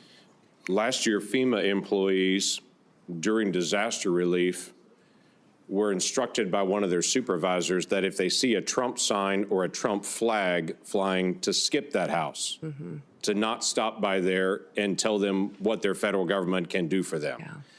Will you allow FEMA employees or any within DHS to politicize their role and to pick and choose who gets help and who doesn't as an American? Senator, under President Trump's administration, disaster and emergency relief will not be handed out with political bias. Every American will be responded to and treated equally. That's what folks want to know. Will you review the Secret Service responsibilities to be able to go back through it and to say, are they focused on their primary mission, or is there something that could distract? Secret Service still chases down financial crimes. They're still chasing down child exploitation. Those are serious things for Treasury or for FBI to do, but there's a question is if that's the first priority for Secret Service. Senator, the Secret Service is in need of dramatic reforms. They do have a protective detail element that is their priority, and also an investigation side. My understanding is that that investigation side is often used to train the protective detailed officers, but clearly they are not focusing on what their true duty is, and it needs to get back onto what they were created for, and that was the protective detail mission in emergency situations that they need to help plan and prepare for and defend. Thank you. This committee made a request to the Secretary of Homeland Security last year, and by the way, also the head of the FBI, to be able to come before this committee and to do what every Secretary of Homeland Security has done for the last 20 years, every single year, unbroken, until last year. And then the Secretary refused to come before this committee in an open session and talk about national threats. Now, the former chairman protested strongly to the Biden administration and DHS. They weren't coming, but they still refused to be able to come. Will you come before this committee and talk about the threats openly so the American people can hear them in a public forum? Yes, Senator. Senator Peters and I discussed this quite a bit in our meeting as well, and I have committed to come and give that briefing to this committee and to the American people. Thank you. We need that. Let me tell you another challenge we've had with Homeland Security in the past 4 years. When we ask for data and for information, we get, I'll get back to you on that. When we ask again and again and again and again, we get the same statement. I'll get back to you on that. Now, I can go down the street to the command center where they actually get the data in live and they have it up on big screens and they're tracking exactly what's happening on the southern border to the minute. But if I ask for what happened last month, they'll say, we're still gathering that data. We're not asking for anything other than what Congress is supposed to get. That's the ability to be able to see data and to have real oversight over DHS. And that has been a failure of this DHS, along with multiple other issues on that. When we request the data for basic things like how many special interest aliens were allowed across the border, if it was last year, we had to find out on our own, it was 70,000 people that were targeted by this administration as a potential national security risk that were not just found at the border, that were released when they were found at the border. 70,000 people just from last year in the country right now that this administration declared at the border they're a potential national security risk. Now, I know you're not going to do that, but when we ask for the data and for the information, when we say, how's the National Vetting Center working? Do you have the connection between it to be able to screen individuals there? We're just doing our oversight responsibility. You've served in Congress before and did a great job on that and did oversight. We want to still be able to do the same thing. Will you provide data to this committee so that we can cooperate with you to help? Senator, I will follow the law and be transparent with you and allow you to do the due diligence towards oversight that you are tasked with. I have absolutely no doubt about that, Governor. I have absolutely no doubt. Looking forward to you serving in that role. Thank you. Thank you. Well, congratulations, Governor Noem. You are almost done. Okay. We've been through a lot of questions. I think you've handled the questions very well. And there's going to be, I'm going to ask a couple of questions, and I think the ranking member has a few, and I think we'll be done very shortly. I think a lot of Americans, including some conservatives, misunderstand the First Amendment. They think the First Amendment says that Facebook has to publish my opinion, or the Wall Street Journal has to publish my opinion, or we need to force them to be fair. That's not what the First Amendment's about at all. The First Amendment really doesn't apply to telling private companies what we can or cannot say. YouTube censored me, and I despise their policy. They actually took down speeches I made on the floor. But really, I don't have a legal recourse other than I can complain about YouTube being unfair and not hosting, both sides of an issue. However, with the government, though, there is a rule. The First Amendment specifically says Congress shall pass no law banning or abridging speech. And this is what really got us worried about, what not only the FBI was doing, but the Department of Homeland Security, actually meeting with these companies on a weekly basis. And imagine the chilling effect of this. Imagine that there are cameras here, that they're going to end their filming of this interview and then decide, well, what she said or what he said really was misinformation and we should edit that out. Can you imagine? It's just hard for me to imagine that the media has not, which once defended the First Amendment, hasn't been in more of an uproar over the government meeting with the media to decide things. Some of this we didn't know, and then Elon Musk bought Twitter. People asked him, they said, well, you paid $44 billion for Twitter, isn't that too much? And he said, I paid $44 billion to defend free speech. And it's been an amazing service, not only to open up the forum to more viewpoints, but to point out what the government was doing. In this last week, we heard from Mark Zuckerberg, who said that the pushiness, the coerciveness of government meeting with them was unprecedented, and that they pushed back. But he also said worse than them just sort of telling him he should restrict speech, they also threatened him. They threatened to come after him through antitrust law. They threatened to remove parts of, Section 230 of the liability protection. Just to imagine this bully nature of government. And I know you're opposed to that, but if you're confirmed and you're in a position of saying, we're just no longer sending people to meet with media. And the way I describe it is to talk about constitutionally protected speech, because some will say, oh, well, what about, pornography, or what about child trafficking? Those are illegal. Those are not constitutionally protected speech. You have every ability to meet with that. But for constitutionally protected speech, will you tell us in America that you will no longer be sending government agents to meet with the media? Yes, Senator, I'll work with you to ensure that civil rights and liberties are protected and that we are not in the misinformation and disinformation space like the current DHS is. The only other thing I would ask on this basis is we will send requests. We sent requests previously, sometimes and often bipartisan requests for information. The Twitter files, Michael Schellenberger, Matt Taibbi, Barry Weiss did a great job of showing what was happening in Twitter and how they were cooperating with government. I think the other investigation that needs to occur is who were the people in government they were talking to? Do they still work at DHS? And can we make sure that they're not in a position of authority? And this is not something I'm going to tell you to do. It's just a request that you have your own investigation, that you have people who work for DHS to say, we are going to look for people who are bringing their political bias to work and trying to influence speech and restrict speech based on their bias. And help us in rooting that out and making sure that these people never again have that responsibility, because I think that I don't think there's ever been anything like this as far as the restriction of speech. And I think the election is largely going to stop and tilt things the other way. But will you help us by looking internally for those who are trying to restrict speech? Senator, I look forward to working with you on that mission. I don't have any other questions now, but I think Senator Peters and Senator Blumenthal, and we'll see how it goes. We're going to start with Senator Peters with one more 5-minute round. Yeah, I'll be fairly brief. We've had opportunity to talk at length about many issues, and again, I appreciate that, Governor.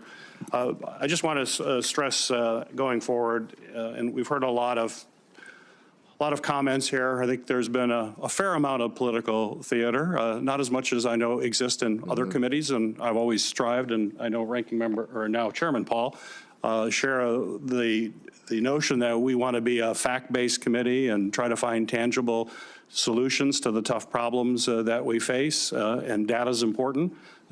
We've heard a lot of numbers being thrown around here, and I don't have time to go through and challenge those numbers. Some of them we don't even know where they came from. I don't think that's helpful to the very important mission, if confirmed, that you're going to be dealing with. So I hope in the future that we're actually dealing with facts. You've mentioned many times that you do want to deal with facts and real data.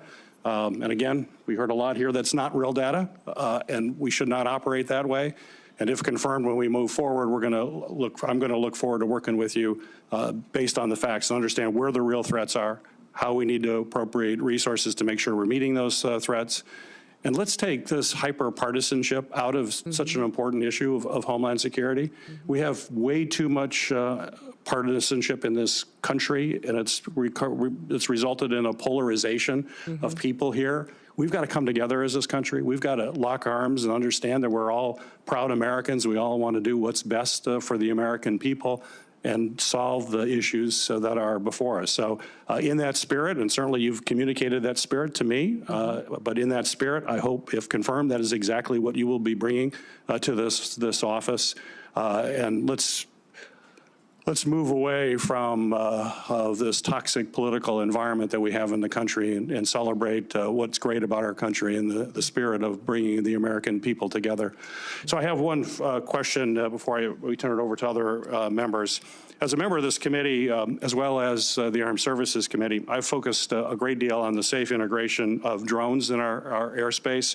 While addressing the growing threats that drones possess.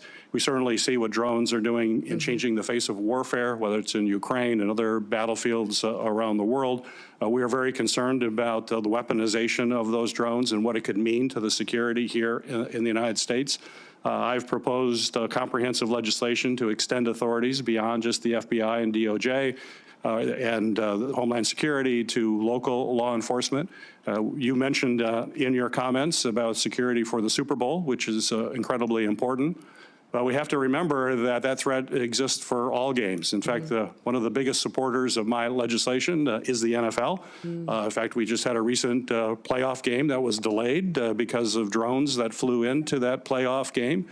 We are very concerned that you could have a drone with a grenade or an explosive device, which would be absolutely catastrophic. It's absolutely essential that we address this threat. What we're seeing around the world and what we're seeing in daily activities should be a concern. I think this is just a matter of time. It's not if, it's when, and we need to be on the front end of that. And with that in mind, I want to remind folks that Congress just recently extended critical counter-UAS authority, counter-drone authority, only for a short-time basis for the 12th time. We only do these little tiny short-term extensions, and we aren't dealing with the problem comprehensively as we should. And those are going to expire on March 14th, a very short time from now.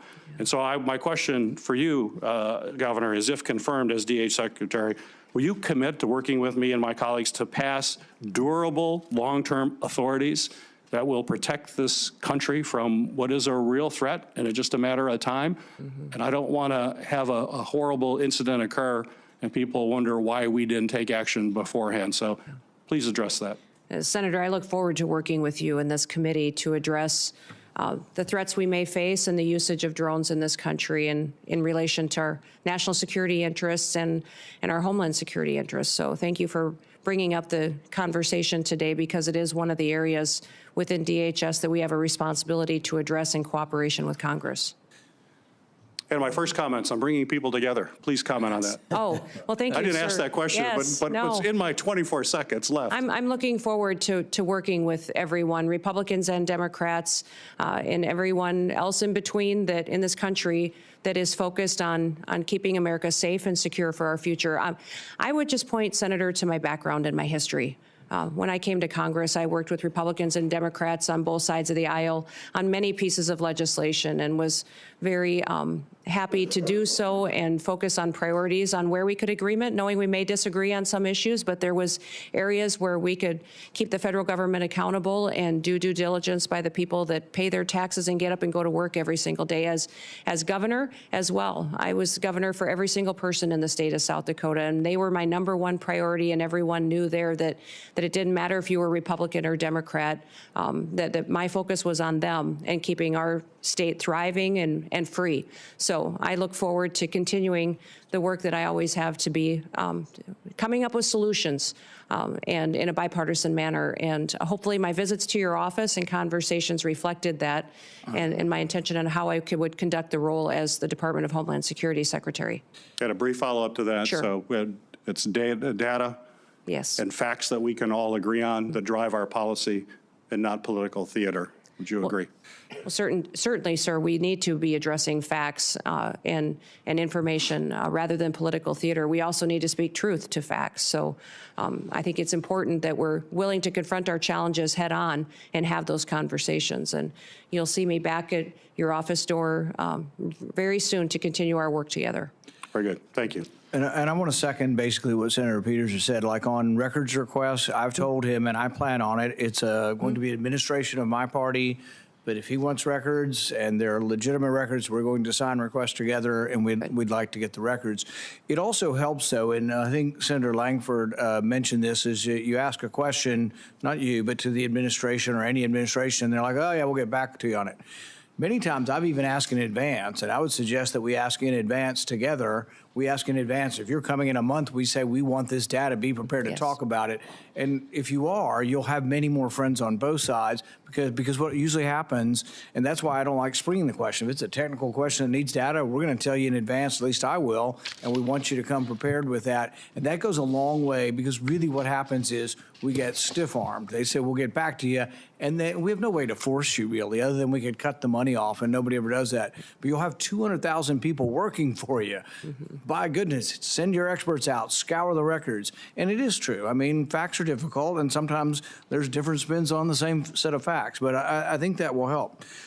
On the drones, I think we need more facts, you know, so I'm more than willing to work with the ranking member on doing something on drones, but I don't want every sheriff out there shooting up in the sky at stuff. We got to figure out, we got to get the truth about, do we really have drones everywhere flying all the time? How many of them are planes? How many of them are drones? And let's go through this, and then let's figure out. And then let's talk about how we bring drones down. If we interrupt and collect a lot of cellular signal through that, are we doing it with a warrant?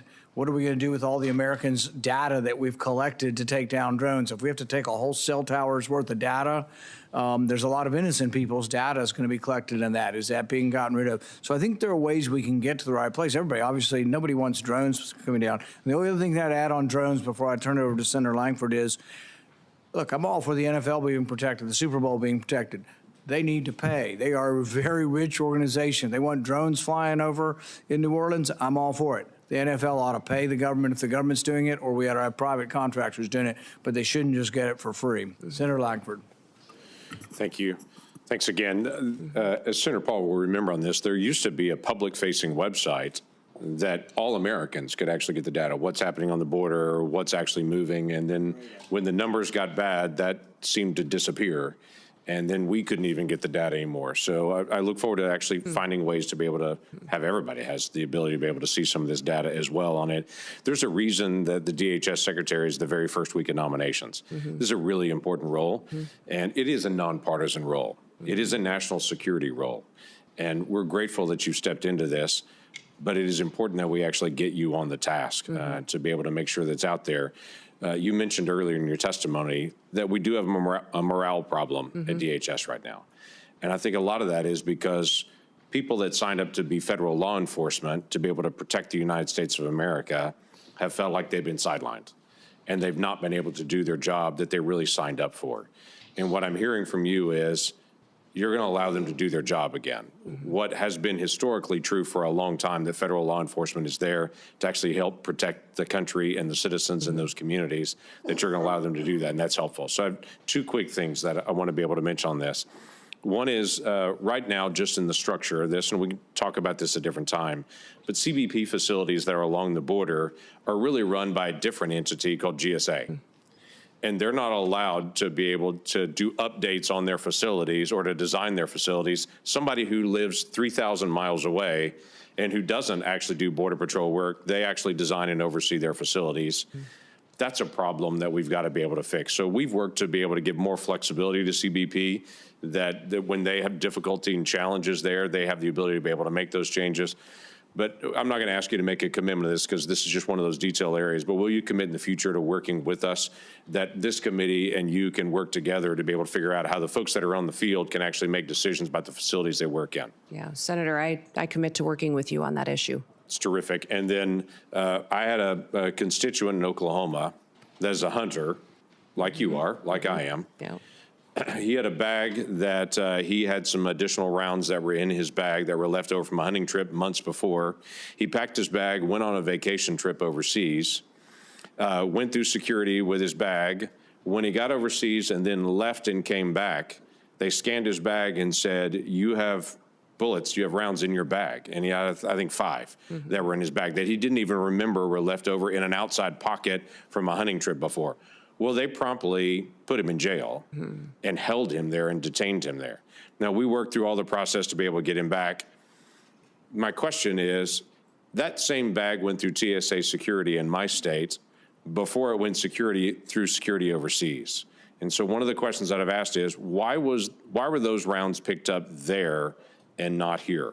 Now, we don't have the full answer to that yet. But that's just one of those TSA questions that we need to have. Americans right now are on planes all over the country, and they count on a certain level of security when they go through that process. So in the days ahead, will you work with me to be able to identify what are the challenges that we still face with the screening process and to be able to correct those for the security of all Americans? Yes, Senator, I will work with you on that. I was surprised TSA didn't come up more today, but that is an area in need of reform as well, and I look forward to working with you there. Look forward to that. Thank you. I yield back. Government needs a healthy dose of common sense, you know, bullets in your bag. I had a guy with bullets in the back of his pickup truck coming back from Mexico. We arrested him and took his truck, and only because the Institute of Justice fought for him for 3 years did he get his truck back. I mean, that's crazy, the things we do. Let's have some common sense, and hopefully someone overseeing it will allow that. Senator Blumenthal, you're going to finish this up. Thank you, Chairman Paul. I'm the last of your questioners, so that means I get unlimited amounts of time. Okay. Not really. Not even close.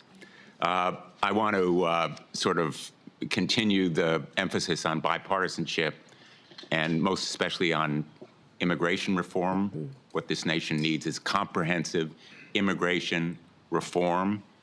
We know about the need for more H-1B visas and other kinds of extensions of the visa program that enable the United States to have more workers that are desperately needed in certain areas of our country. We know that there has to be better border security generally. We know we need to provide some kind of path to earn citizenship for a lot of the undocumented people in this country. And we know it's possible because we did it in 2013. The United States Senate, as you will recall, passed a comprehensive immigration reform measure. Overwhelmingly, it was bipartisan. I was proud to be a part of it going through the Judiciary Committee, but obviously it will involve Homeland Security. And I hope that we can continue, as Senator Langford was a part of the effort in the last session to expand on those efforts and move forward on a bipartisan basis toward bipartisan, comprehensive immigration reform. I want to talk to you a little bit about domestic terrorism, which we discussed during my previous round, and I know you've discussed it afterward, including not just migrant crime and radicalization by ISIS, which are real and present problems. I also want to ask you about domestic terrorism events unrelated to groups outside our borders. We've seen a rise in anti-Semitism in this country. It has spiked beyond any prediction. And I want to know of your concern with anti-Semitist, racist events, Charlottesville, Buffalo, Pittsburgh. There's a shorthand for these violent terrorist acts against people in the United States. Yes, Senator, I'm very concerned about what we've seen in this country as far as anti-Semitic violence that has happened. In fact, last year during our legislative session, I brought legislation to more clearly define it so that we could fight it in our home state.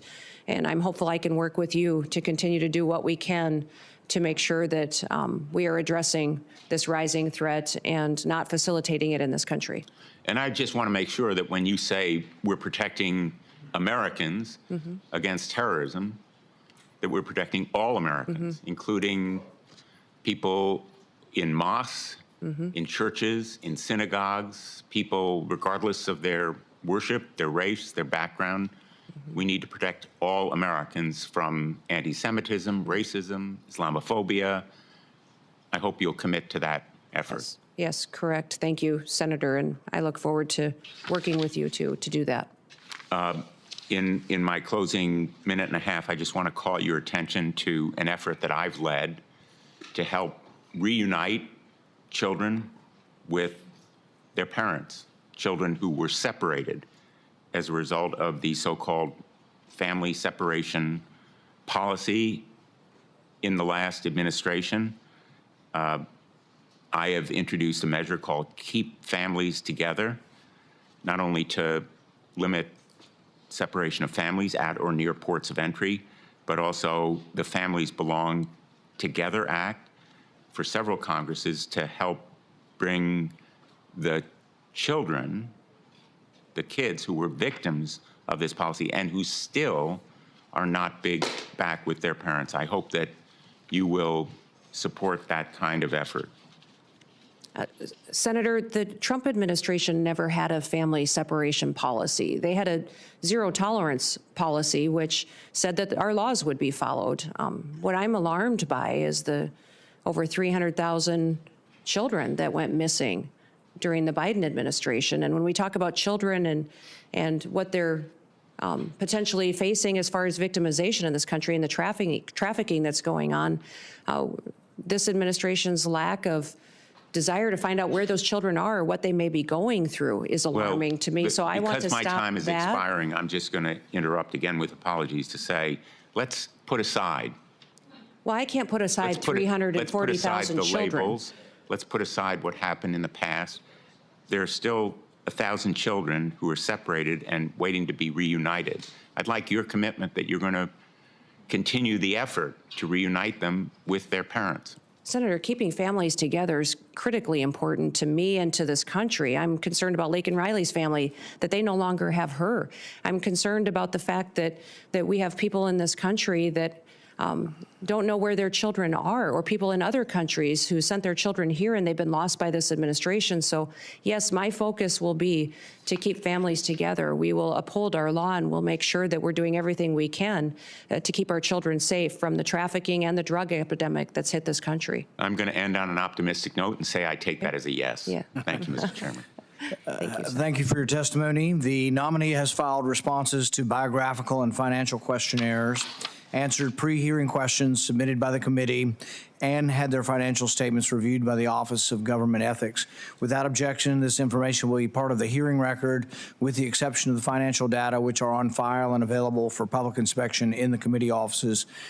The hearing will remain open until 5 p.m. today, Friday, January 17th, for the submission of statements and questions for the record. This hearing is adjourned. Senator.